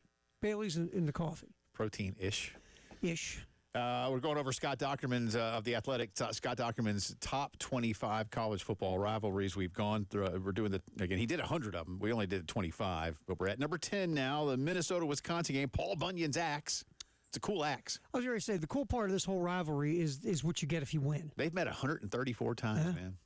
Think about that. 1890, and they pretty much keep on going. Number 9 is the Florida State game. Florida leads that one 38, 28, and 2. Number 8, Ohio State, Penn State. I don't agree with that one. That's one in here I don't agree They've with. only played 30 or 40 times. And Ohio State smacks them all over the place. 26 to 14. And I don't think that should be as high as most of those others in the top 25. Border rivalry kind of a thing and whatnot. I mean, I get it. I think 2 big names, but you're right. They've only played 40 times. I don't have a feel of that being a rival. I don't disagree. Number 7 is Miami, Florida State. For a bit, especially in the 90s. Wide left, wide right, Yeah. wide right, wide left. Yep. They've played 69 times. So 70 coming up this year. Number 6, again, one that's not played as often anymore, Nebraska, Oklahoma. We talked about it a bunch earlier in the week. This winter used to go to the Orange Bowl. But that was a game. Yeah. Back when you and I were little bitty Jays and Terrys, Oklahoma, Nebraska was. Remember, it was called the game of the century in the early '70s with Johnny Rodgers, who won a Heisman, and that used to be. It's a shame what's happened in the world of like college football. The games like that don't get played anymore. Yeah. Well, again, You can do it easy. you can. You can do it easy. You can. You just don't want to. Yeah. Number 5, Southern Cal, Notre Dame. This is where it gets. I got really no issues with the top 5. No, I don't either. I right. think they're all legit. Number 5 is Southern Cal, Notre Dame. 95 meetings. Notre Dame leads 52-38 with 5 draws. Number 4, the Army-Navy game. Navy, in 125 meetings, has won 63 of them. 55. You can make the argument that's number 1. Yeah, you can. You can. 63 wins for Navy, 55 for Army, 7 ties. Only 7 ties. You might think there'd be more than that with 125 meetings, especially with the way those two schools play football. Of course, you can't tie anymore, so there's that. Number 3, the Red River game, Oklahoma versus Texas. Texas leads 64-51 to 5. If you had asked me, I would have thought Oklahoma led. Because they've been cuffing them around good the last so many years.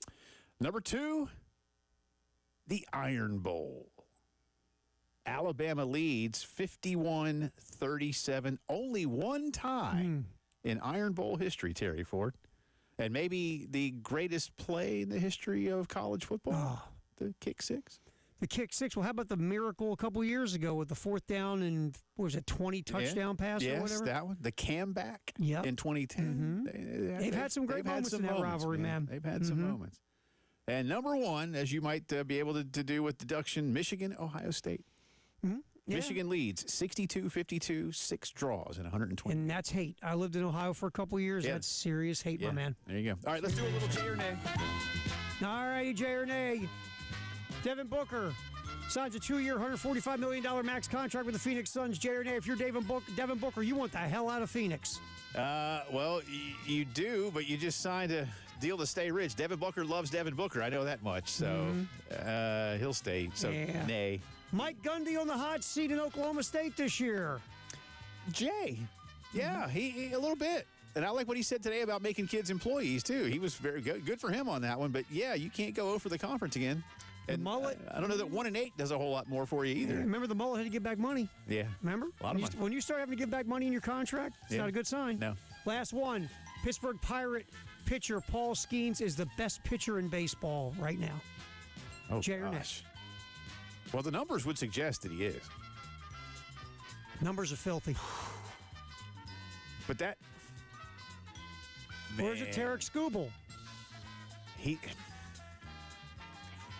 I don't. I gotta go look at. Jernay. Nay. Chris Sale won last year's NL Cy Young, so I'll just say it's Chris Sale. Look at you. Are you a Braves fan? No. No, just because I'm wearing this shirt. It says Bobby dirty Cox. Clothes. Dirty clothes. Skeens is getting there, man. I tell you. Because the Pirates stink. Yeah, they're awful. And his numbers are awesome. And once again, this is why one-loss record for pitchers doesn't matter. Yeah, anymore. I agree. Because his numbers are good. Yeah. Right now, it's either him or Zach Wheeler for the Cy Young Award in the National League. Yeah. Skeens is filthy. Skeens probably doesn't get it because Wheeler plays for a better team. But that's not what it's supposed to be about. No, it's not. Cy Young is not to the pitcher on the best team. Yeah. It's the best pitcher. This isn't an Andre Dawson winning the MVP for the last place Cubs. Right. I'd vote for Skeens if it were me right now. I think he probably is. He probably is. But he's not the best pitcher because you go with Chris Sale. But you're not a Braves fan, right? Nope. I didn't think so. I am not. Hour 3 coming up.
Alrighty, accidents reported in Columbia.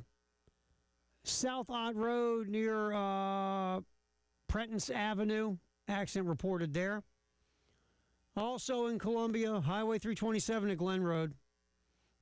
Right outside the studios in downtown Columbia, Laurel Street near Marion. Killian Road at South Carolina 555 Farrow Road, another accident reported. Also Irmo, an accident. US 176 Broad River Road near Coon Road as well. And obviously the typical construction spots, so, delays could be happening there, especially with weather conditions, which we had rain this afternoon. Continue a chance of some severe weather for the rest of the afternoon.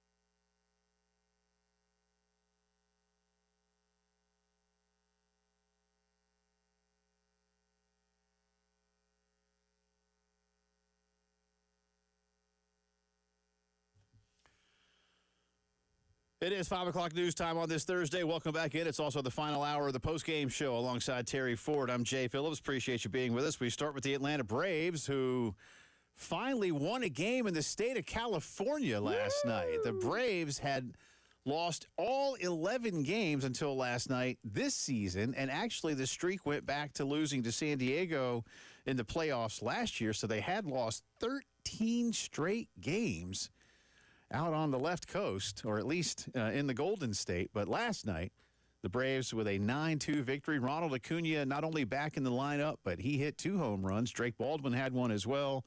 So Atlanta gets off the skid just a bit. Not that it matters all that much at this point. They go at it again tonight in Sacramento against the Athletics. You heard me right, for those of you who didn't realize that they left Oakland. And you might not have. I mean, am I wrong to think that? I mean, there are people in Oakland that don't realize they left Oakland. It's like the lady in Major League here in Cleveland. Tom Berenger, we got uniforms and everything. It's great.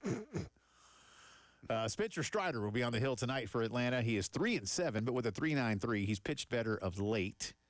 J.P. Sears will go for the Athletics. He is 7-7.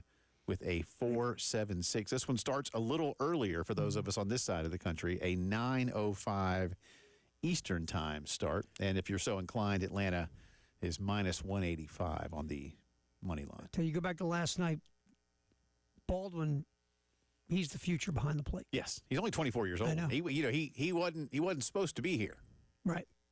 But he is. Yeah, and so far so good. I mean, look, there's a lot of adjustments that got to go on between hitter and pitchers and everything, but Baldwin offensively has been really nice. But as good as I do, you make your bones as a catcher where?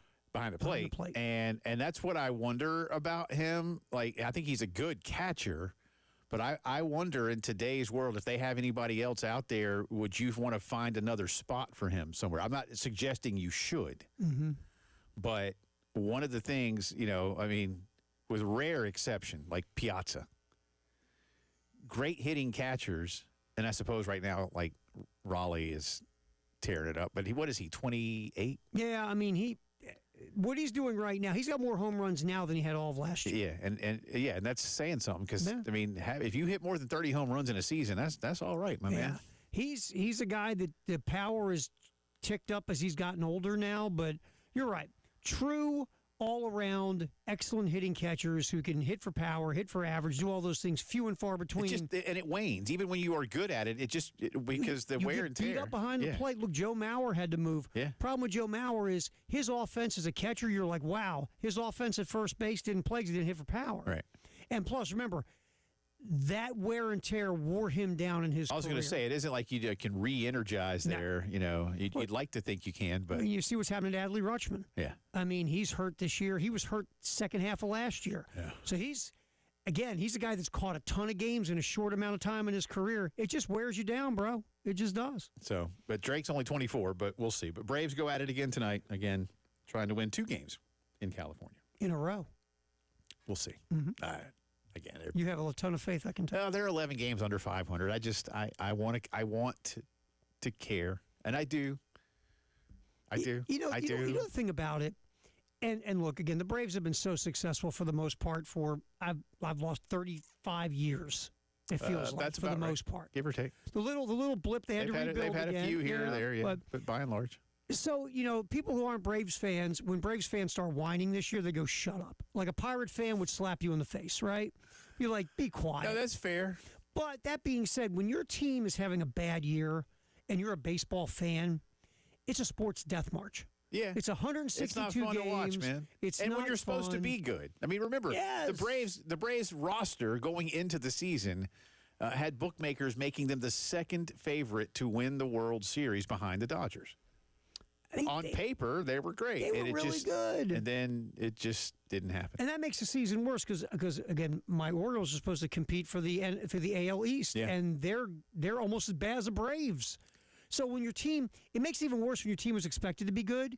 If you think they're going to stink, you go, well, they stink. I knew they were going to stink. Or I'm Right. just going to go through the stinkage. But when you think they're going to be good, and they're picked to be good, Well, and they're bad, And you know they should be. yes, Like the Braves aren't losing a lot of games because they don't have talented players. It's just that the talented players aren't producing enough to, right. win games. And then other talented players are hurt. Yes. And you combine underachieving and hurt, and what do you get? You get a- you get 40 and 51 Yeah, or you get a whatever team it that's is. 11 games under. Yeah, Yeah, exactly. that's what they are. They're 40 and 51. Mm-hmm. Yeah. We'll see. Mike Gundy at I was going to say SEC Media Days, at Big 12 Media Days, said today to Andy Staples and Ari Wasserman when it comes to where players are, quote, "You've got to admit that players are employees. Then you can build collective bargaining. We've all talked about it, but you have to admit they're employees." He went on to say there's too much money involved, and at some point, something's got to give. Terry, listen, he's an outspoken guy. You just asked me, is he on the hot seat? But he's somebody who played college football. He's a lifer. I'll almost give you a J or nay. Does it matter at all that a prominent football coach is saying, hey, you got to make the guys employees? Nay, because they're not going to make a decision. It's going to be people high above their pay grade that makes these kind of decisions. But Gundy, I hate to say this, in a lot of ways, Gundy's right. Yes. That this is the road you're going to have to take. Nobody wants to talk about it. Everybody wants to go gargle after they say it. But it's true. This is the road you're going to end up going. You can change their name to something else. Actors have this kind of weird stuff with unions and collective bargaining. You can find a way to make this sound better through your head, but that's where this has got to go, right? If you want to stop the lawsuits. That's where it's got to go. By the way, you want to get another Mike Gundy cut? Since we're talking about Mike Gundy? Yes. This is good. Mike Gundy's saying, basically, and we'll let him kind of get into it for a minute, that he's got to get used to people, in his mind, he's got to get comfortable with people thinking he's not very smart. So one advantage I had, I've done this a long time, and so I'm to a point now I can take the pride out of it, and I'm willing to look and say, you know what, that was my fault. Yeah. And I when we let go of Brian Nardo, our defense coordinator, I told him, I said, look, half of this is my fault. Unfortunately, I have to make a change. Yeah. And so in having that experience, I can take a step back. It gives me a chance to identify things we need to correct and then how to go about it. So you learn to grow. I really believe this, that it takes about 10 years, in my opinion, to become a good head coach, where you can ride the wave and be comfortable in an uncomfortable situation. Right. So, like, I have to be comfortable with people thinking I'm not very smart. Why did you do that? Why'd you hire that guy? That was a terrible play call, because that's the way it works in big-time college athletics. He's starting to make sense way too much. Listen, when he did the "I'm a man, I'm 40" thing, I thought he handled that very poorly. That was a long time ago now. Otherwise, I think he has done a really nice job at a place where, even until last year, you were in the same conference as your in-state rival, but that was it's just Oklahoma's way up here and Oklahoma State's not. You know the thing about Gundy, it's so weird. When you count them out, typically they have great years. When you're expecting them to have a great year, they underachieve. Yeah. Or they reach the cusp of almost getting there. Yeah. Then they lose a game they have no business losing. That's kind of Gundy's career. We forget how good his career has been till recently and how many consecutive bowl games, and they've had double-digit win seasons, but he's never quite gotten to the mountaintop. And it's always like the last minute someone trips him and he falls on his face. Well, that's sort of Oklahoma State in a relative sense is a lot like A&M. It's like they can be really good, and they've had their moments for sure. There's no doubt they have, but last year even was an anomaly for them, and I think they will be better. He better be better. Yeah, I don't disagree. One more point that he made in talking to Andy and Ari.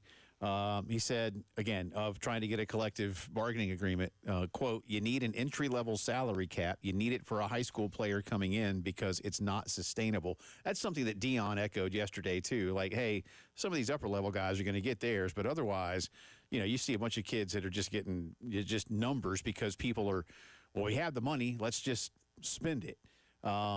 I don't know where this ends, and I'm being serious for a minute when I say this because I know you, Terry, may roll your eyes, but this is why I've talked about the NFL needing a minor league. Get that highest level guy, and I use a baseball analogy of a guy like Clayton Kershaw. Clayton Kershaw could have played at Texas or wherever when he was coming out of Dallas in high school. The Dodgers gave him like $4 million. Mm-hmm. Can't do that in the NFL, and you're not ready for the NFL. But Clayton Kershaw didn't go straight to the Dodgers. Mm-hmm. Put him in the minor leagues. Jadeveon Clowney could have made a lot of money coming out of high school, and he would have waited a couple of years, and then he'd have gone to the NFL. If you had done some of that, too, it alleviates some of the pressure. Now, yes, you might take some of the talent out, but if they come in and follow the baseball model, you stay a few years, there's ways to mitigate a lot of what's happening. It's just that nobody wants to take those steps. You're clinging to something that isn't there anymore. You and I have talked about this, like, oh, I remember back when, it was never like you think it was. It's just you have an ideal moment in your head. Mm-hmm. It's like when you go to Main Street USA at Disney World. Yeah. Like, yeah, you used to have storefronts and stuff, but everybody down there wasn't carrying parade or balloons and watching a parade and having cotton candy and giving free ice cream cones out to the kids. Half the shop owners were struggling, and some dude just got laid off, and somebody else was going through a rough patch, and whatever. Some guy got beat up in the alley. Yeah, it's not. And I'm not trying to be a downer, but we sometimes got to face the reality. And again, the old ways had a lot of under the table payments to a lot of people, and that's what you want. That's fine, but that's what the old ways were. But this thing, the NFL does have a minor league. Yeah. It's free. I know. It's a free minor league. And like I said, you can't send your struggling quarterback back to his school. Wouldn't it be great if you could? Yeah, it'd be fine. Sure. See that? Sure.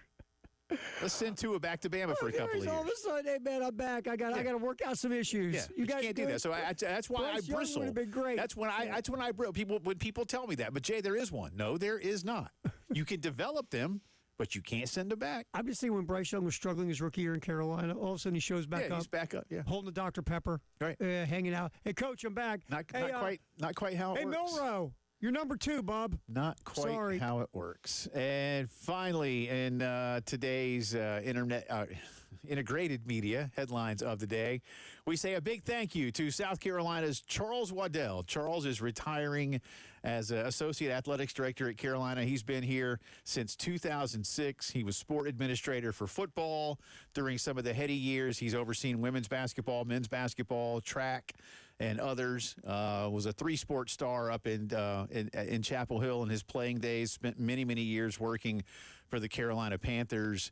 And he's a very gracious person. He's very calm in how he goes about his business, but such immense respect and leadership that he has shown. But now deciding to hang him up, and I hope the Waddell family enjoys some nice time on some beach, someplace, or wherever that Charles and the family want to go, but he's been very good for the University of South Carolina. So, Charles Waddell, congratulations. Congratulations. On a fantastic career. That's our integrated media headlines of the day.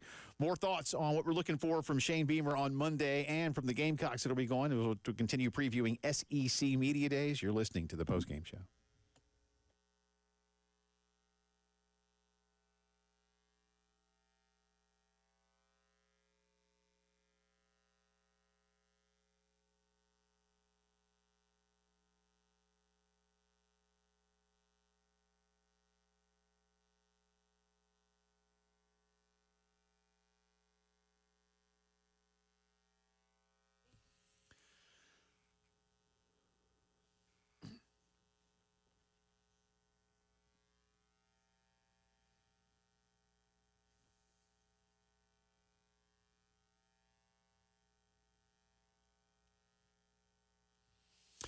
Way too often, guys will not go to the doctor when things in life have started to not be what they once were. And there's so many facets of life that could fit that description, whether it's because you think you can tough it out, or whether it'll just go away one day, or because you may be a little embarrassed about some of the things that are troubling you. Don't be that guy. Get to feeling better when you see Dr. Dan Balknight and his team at the Men's Clinic.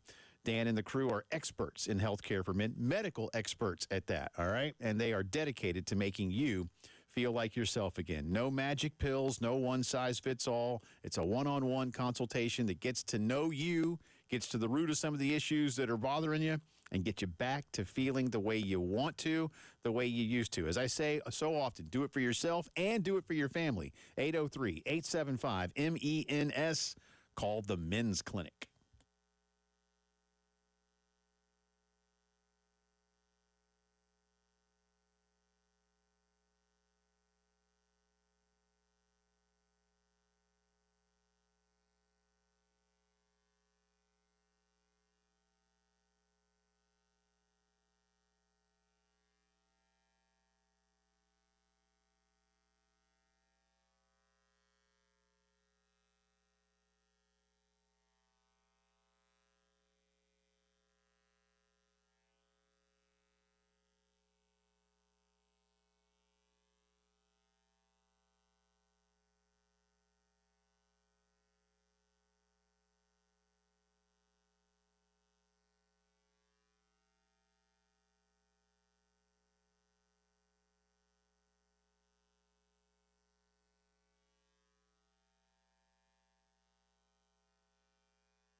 Florida leads it by 2. Uzan got to go.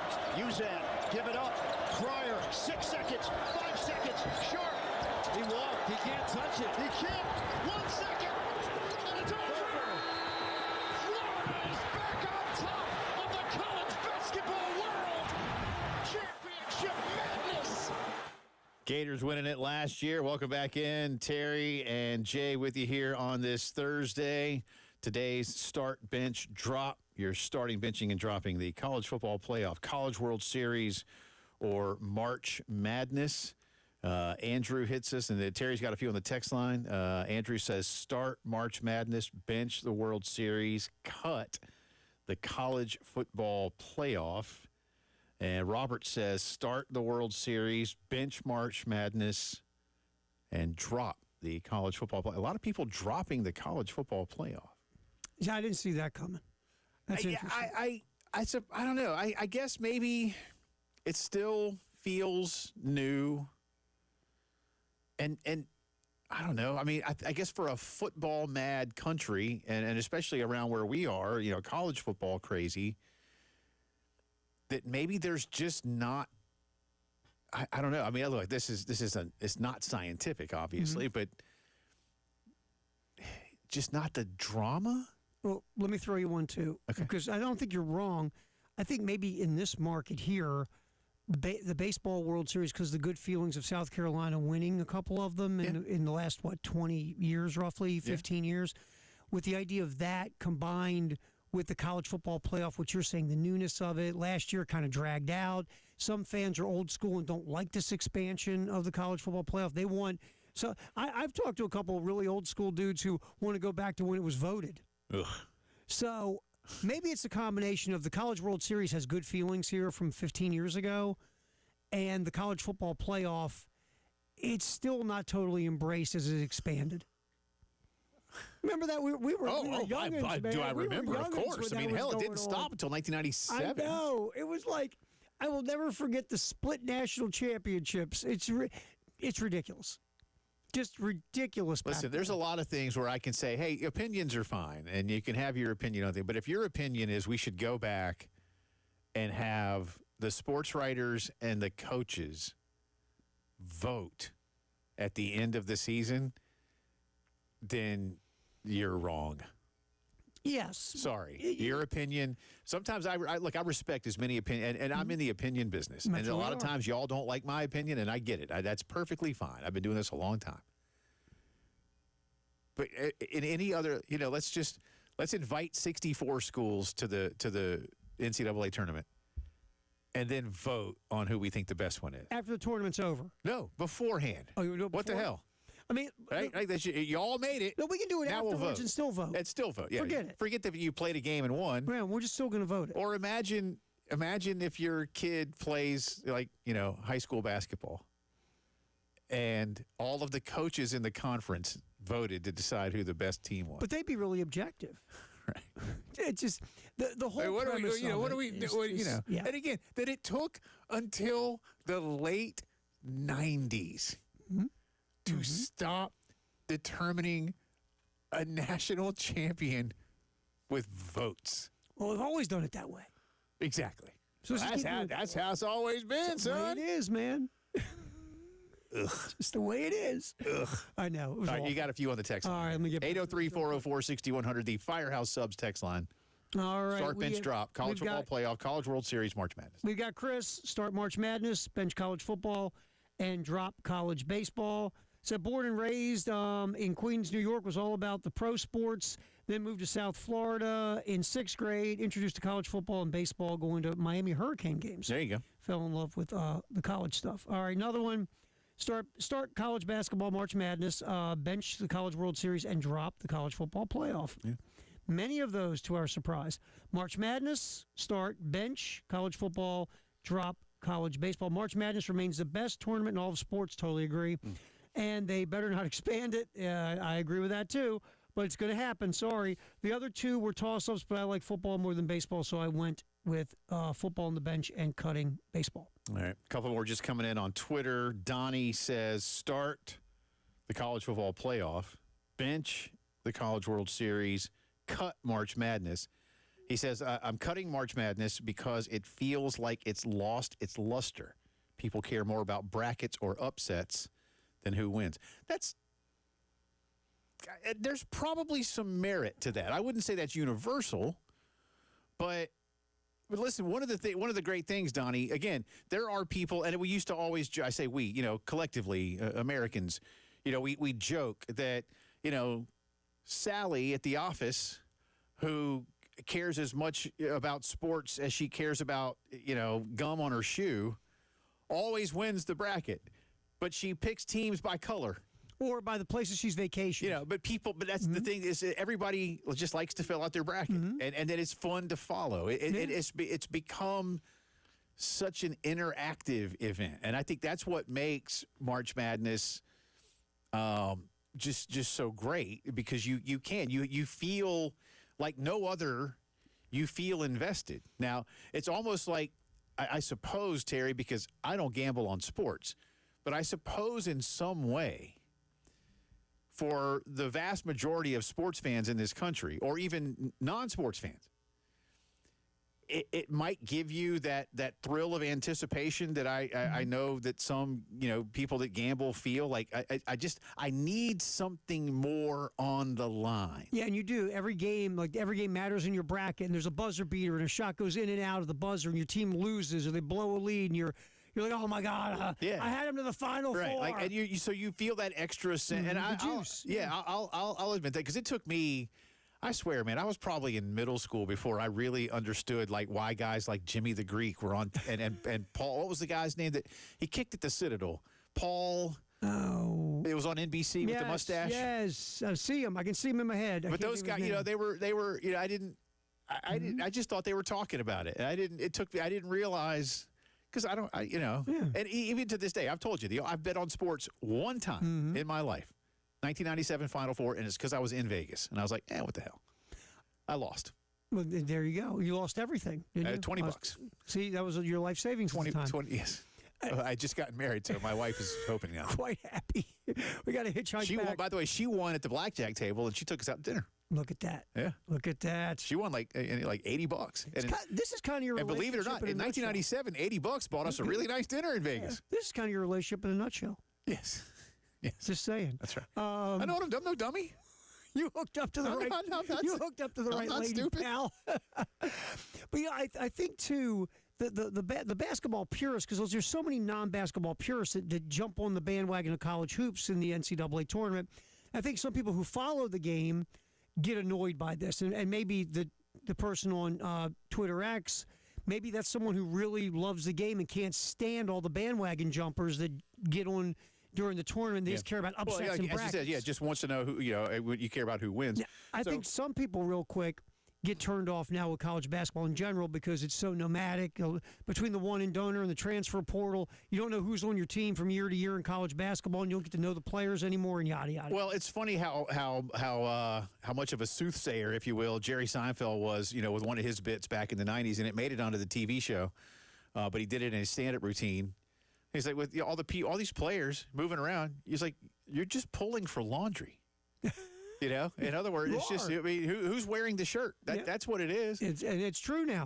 Yep. But it's more true than ever. But Jerry's he wasn't wrong in the '90s. Like you're just pulling for laundry. Randy hits us and says, start college football playoffs. There you go, football fans. Bench the College World Series, cut March Madness. So he's just like Donnie. He's got the same three. That's the first time we heard March Madness getting cut, and it was back-to-back. Yeah, so there you go.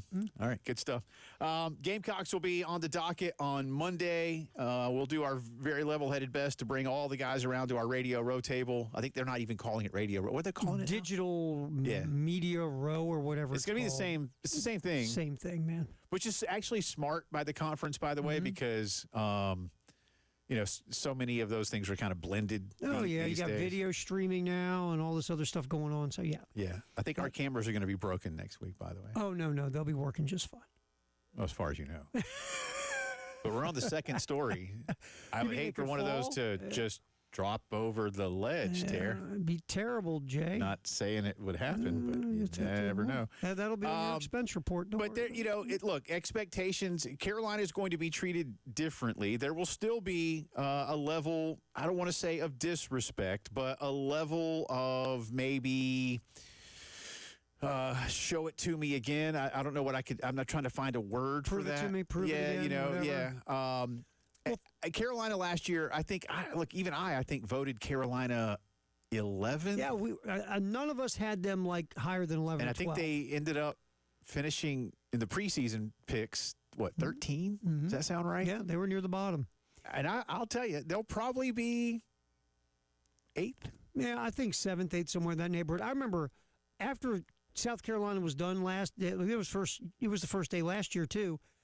There was no more conversation about the Gamecocks. No, it was done. No. Today there'll be more. This year there'll be more conversation. But you're right. It'll be prove it. Show us you can stack 2 years together. Spencer Rattler was gone. You have a freshman quarterback and a whole new defense, and we don't know what you're talking.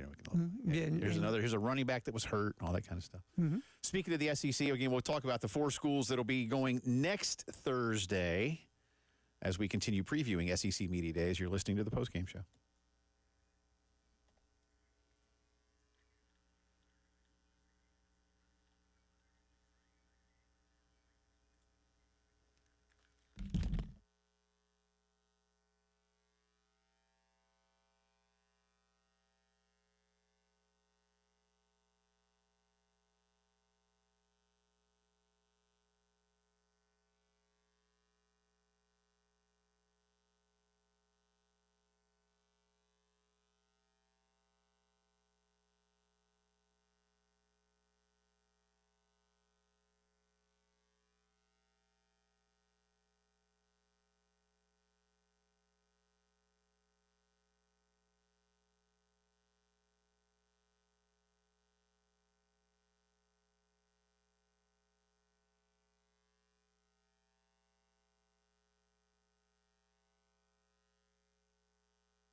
All right, checking the roads. Accidents around the area. We've got a few in Columbia, South Ott Road near Prentice Avenue. Also, I-77 southbound, Forest Drive, exit 12. I-20 westbound as you're approaching Fairfield Road, exit 70. Bluff Road near I-77. Also, there's an accident reported. And, of course, the continuing construction we see on I-26 and I-20. Rain in the forecast through the afternoon. Looks like the heaviness of it is gone, but still cloudy. We'll get back to the post-game show. Drive Around the SEC is next.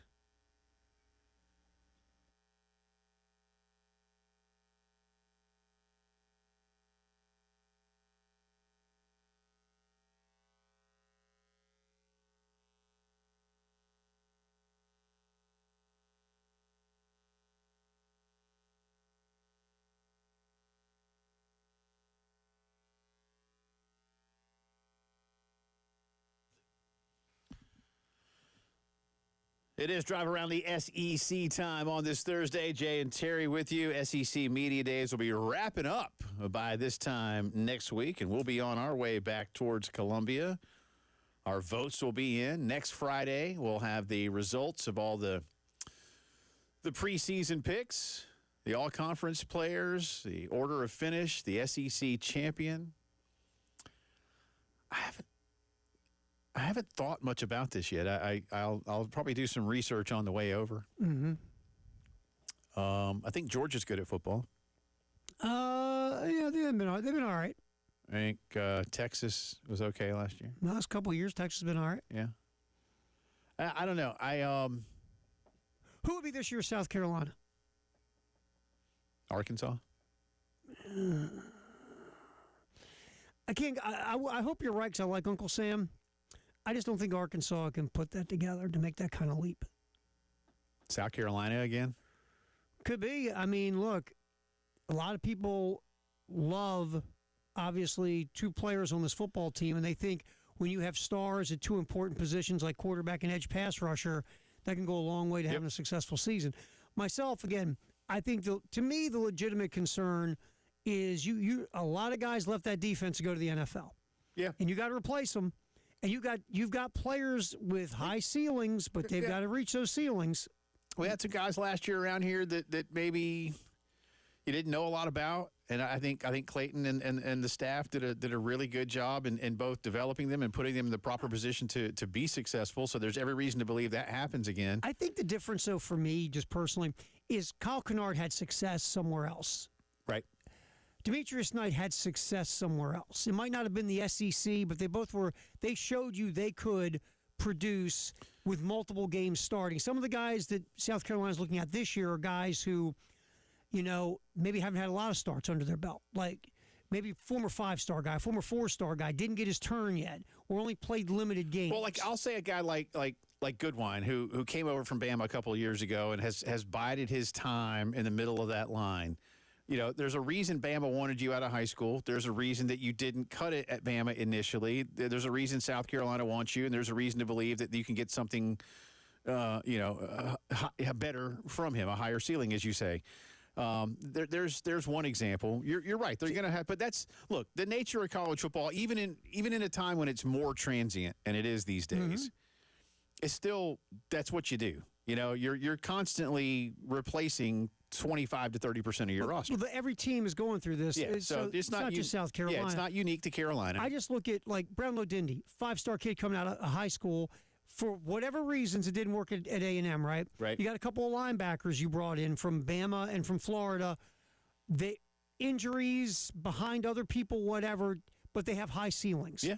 So these are guys with high ceilings who just haven't had the chance to be on the field every down or be in one on the depth chart. If those guys can pop anywhere near what you hope they can, your defense is going to be fine. Well, I think that defensive staff.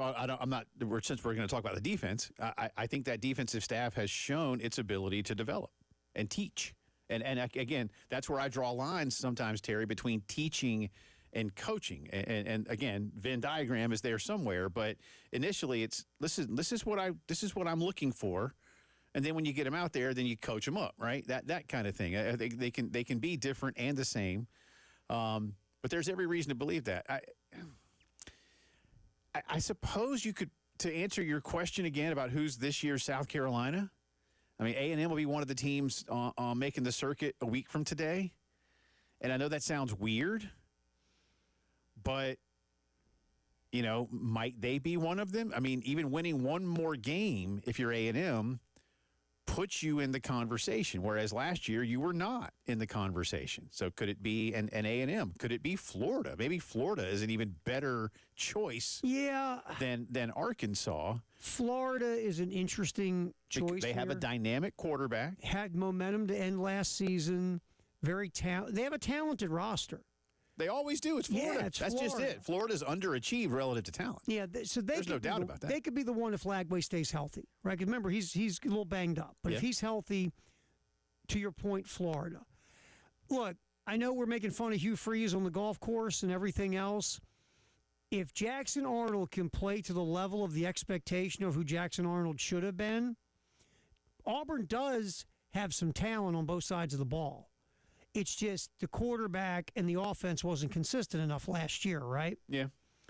So maybe if Jackson Arnold could be as good as people thought he could have been coming out of high. Remember, Oklahoma didn't care about losing Dylan Gabriel. They can say whatever they want. Yeah, I still don't get that one, by the way. They had Jackson Arnold. Well. And they can say, Dylan Gabriel wanted to go back home and play close to Hawaii, all that. Yeah. If you would have offered Dylan Gabriel. It is funny how Gabriel, like we talked about, made his way back west. Yeah, he did. Started way over.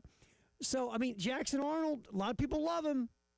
I'm just saying, if he can play. And remember, Hugh Freeze fancies himself a quarterback. He does. I was going to say, I think Hugh has a track record there. I tell you, going back to A&M, too, I like Marcel Reed. And we're fortunate here at the station to have Elijah. And I know it's a coincidence, but Elijah had covered Marcel in high school in Nashville. And said the thing that was so surprising about him at A&M last year was watching him run. Because in high school, he could throw it with the best of them, and he didn't have to run. And so now you realize when you might have to that he can, and he can do it well. What the interesting part last year was he flipped the script. Yeah. He was running everywhere, and he struggled consistently throwing the football, which is really weird. Well, because in college, it's just, but again, he was like, well, I can do this too. So, you begin to harness all those skills, kind of like Lenoris has, and it might be something. He's a little slight for me. Yep. Whereas because Lenoris a little bit bigger. He's like 230 something, 240. A little bit bigger than Marcel Reed. I mean, I was just looking it up here. Marcel Reed is listed at 180. That's probably about right. Yeah. But he's 6'2". I mean, he looks, So I mean, I'd like to see him put on 10, 15 pounds just to be able to take that licking. Yeah, it'd be nice to throw on about 10 pounds. I don't know. I'm with you. It's going to be, and again, Arkansas is part of next week's rotation, next Thursday's rotation. Don't you feel like, though, I mean, look, Vandy could be what they were last year, and that's good for them. If Vandy goes back to a bowl game, I know it sounds, defeatist, but that's good for them. Big deal. I don't think Kentucky is going to shock the world. I just don't. I don't. I think they are going to be where they're going to be near the bottom of the conference.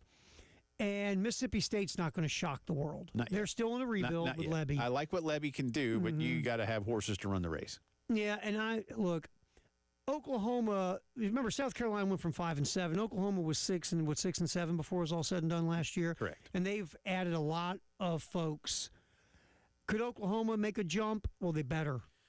The interesting one, I think, next week, too, again, on Thursday, as we look at, we've been doing this all week, looking at a week out, Missouri's on the docket next Thursday. Mm-hmm. And it's an interesting year. There's no hot seat for Eli Drinkwitz. Yeah. But it's an interesting year for him. We mentioned it earlier, talking about Prabula coming over from Penn State and what he could do. Brady Cook was very good last year. Luther Burden was very good last year, and they don't have that. Mm-mm. And you don't just get to snap your finger and replace, especially a guy like Burden. Right. Eli's a terrific X&O coach. He can really scheme it up. There's reasons to believe that they'll be okay, but what does okay look like for Missouri? Let me throw this at you with Missouri. Sometimes this happens in college athletics, football, basketball, whatever, baseball. Could this have been the run they've had the last couple of years? Because just that mix of players fit the systems we're running, and they achieved at a level they should have achieved, because a lot of those guys were pretty high. Yeah, I think they did what they could do. But my point is, before that, Eli was a lot of 6 and 6s. Yeah. So is it just you got the right mix of players at the right time, and they achieved at a level that they should have achieved, and now they're gone? Now you prove if you're a program or you just had a good group of guys at one time. Right, that's what I say. Yeah, That's yeah, where it's yeah, at yeah, with yeah. Mizzou. I think for Mizzou, I would agree with you. And to go to the point, think about that game here last year. That pass play to Burden late. Oh, jeez. Yes. You know what I'm saying? That's a dude that makes plays. That reminded me of kind of the things in a similar way. And they're not the same body type per se, but that's like Sidney Rice, like just throw him the ball. You know what that was? That was my guy's better than your guy. Yeah. Urine's better than mine, or whatever. Yeah. And ultimately, Carolina's quarterback was the better one. But anyway, so next week, Arkansas, Kentucky, Missouri, and A&M. And then we'll be wrapping it up from Atlanta. That is the drive around the SEC. Jay versus the internet. I don't even know how I did last night, but we'll find out. No, you don't want to know. I didn't think so.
Welcome back in. Final few minutes of the Thursday postgame show. Jay Phillips and Terry Ford with you. And again, all next week, live from Atlanta, SEC Media Days.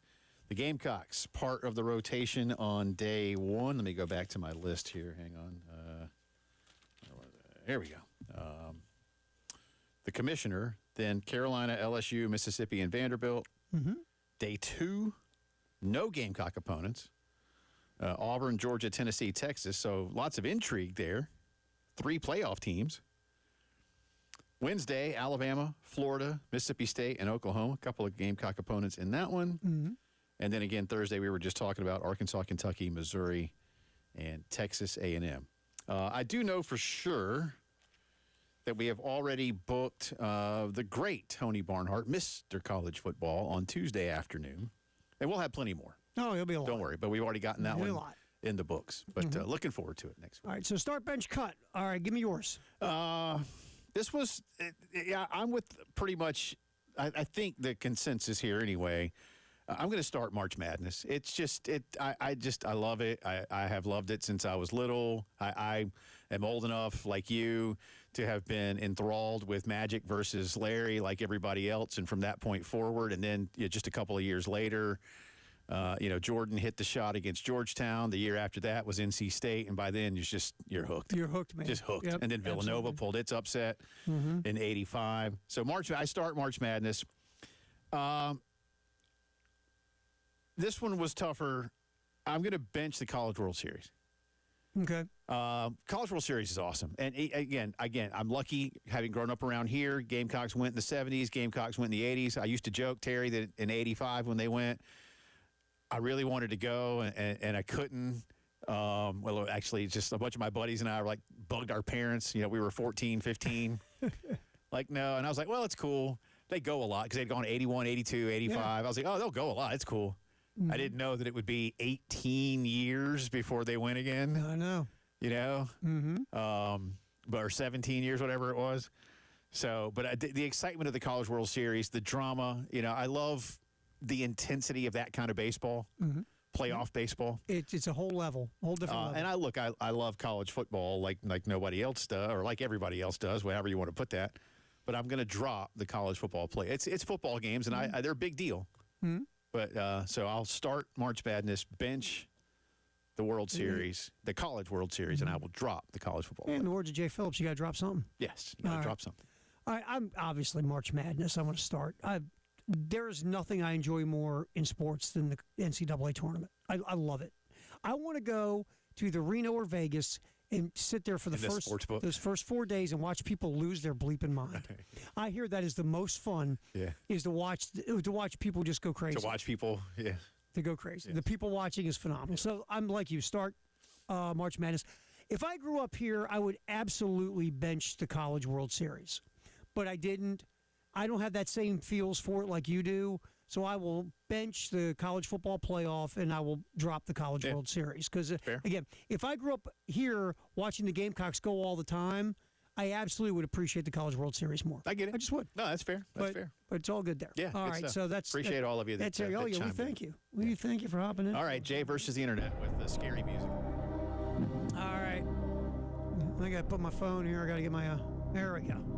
All righty, let's start with this. Will Spencer Strider strike out over under 6.5 hitters tonight against the A's? Over.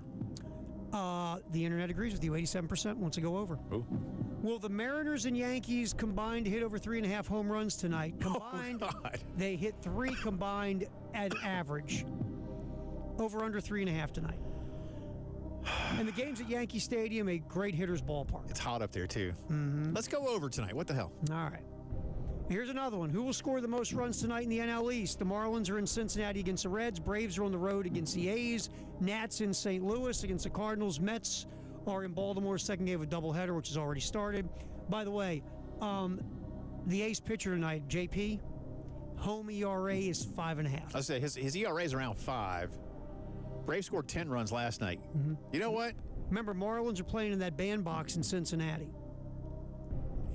No, Cincinnati's better than that. Give me the Atlanta Braves in a bandbox of a AAA ballpark. Because I think the two AAA ballparks, by the way, are the only two that do not get a ballpark factor rating in Baseball Savant because they're so small. Yeah.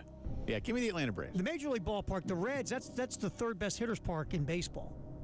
But it's not as good a hitters park as a minor league park in Sacramento.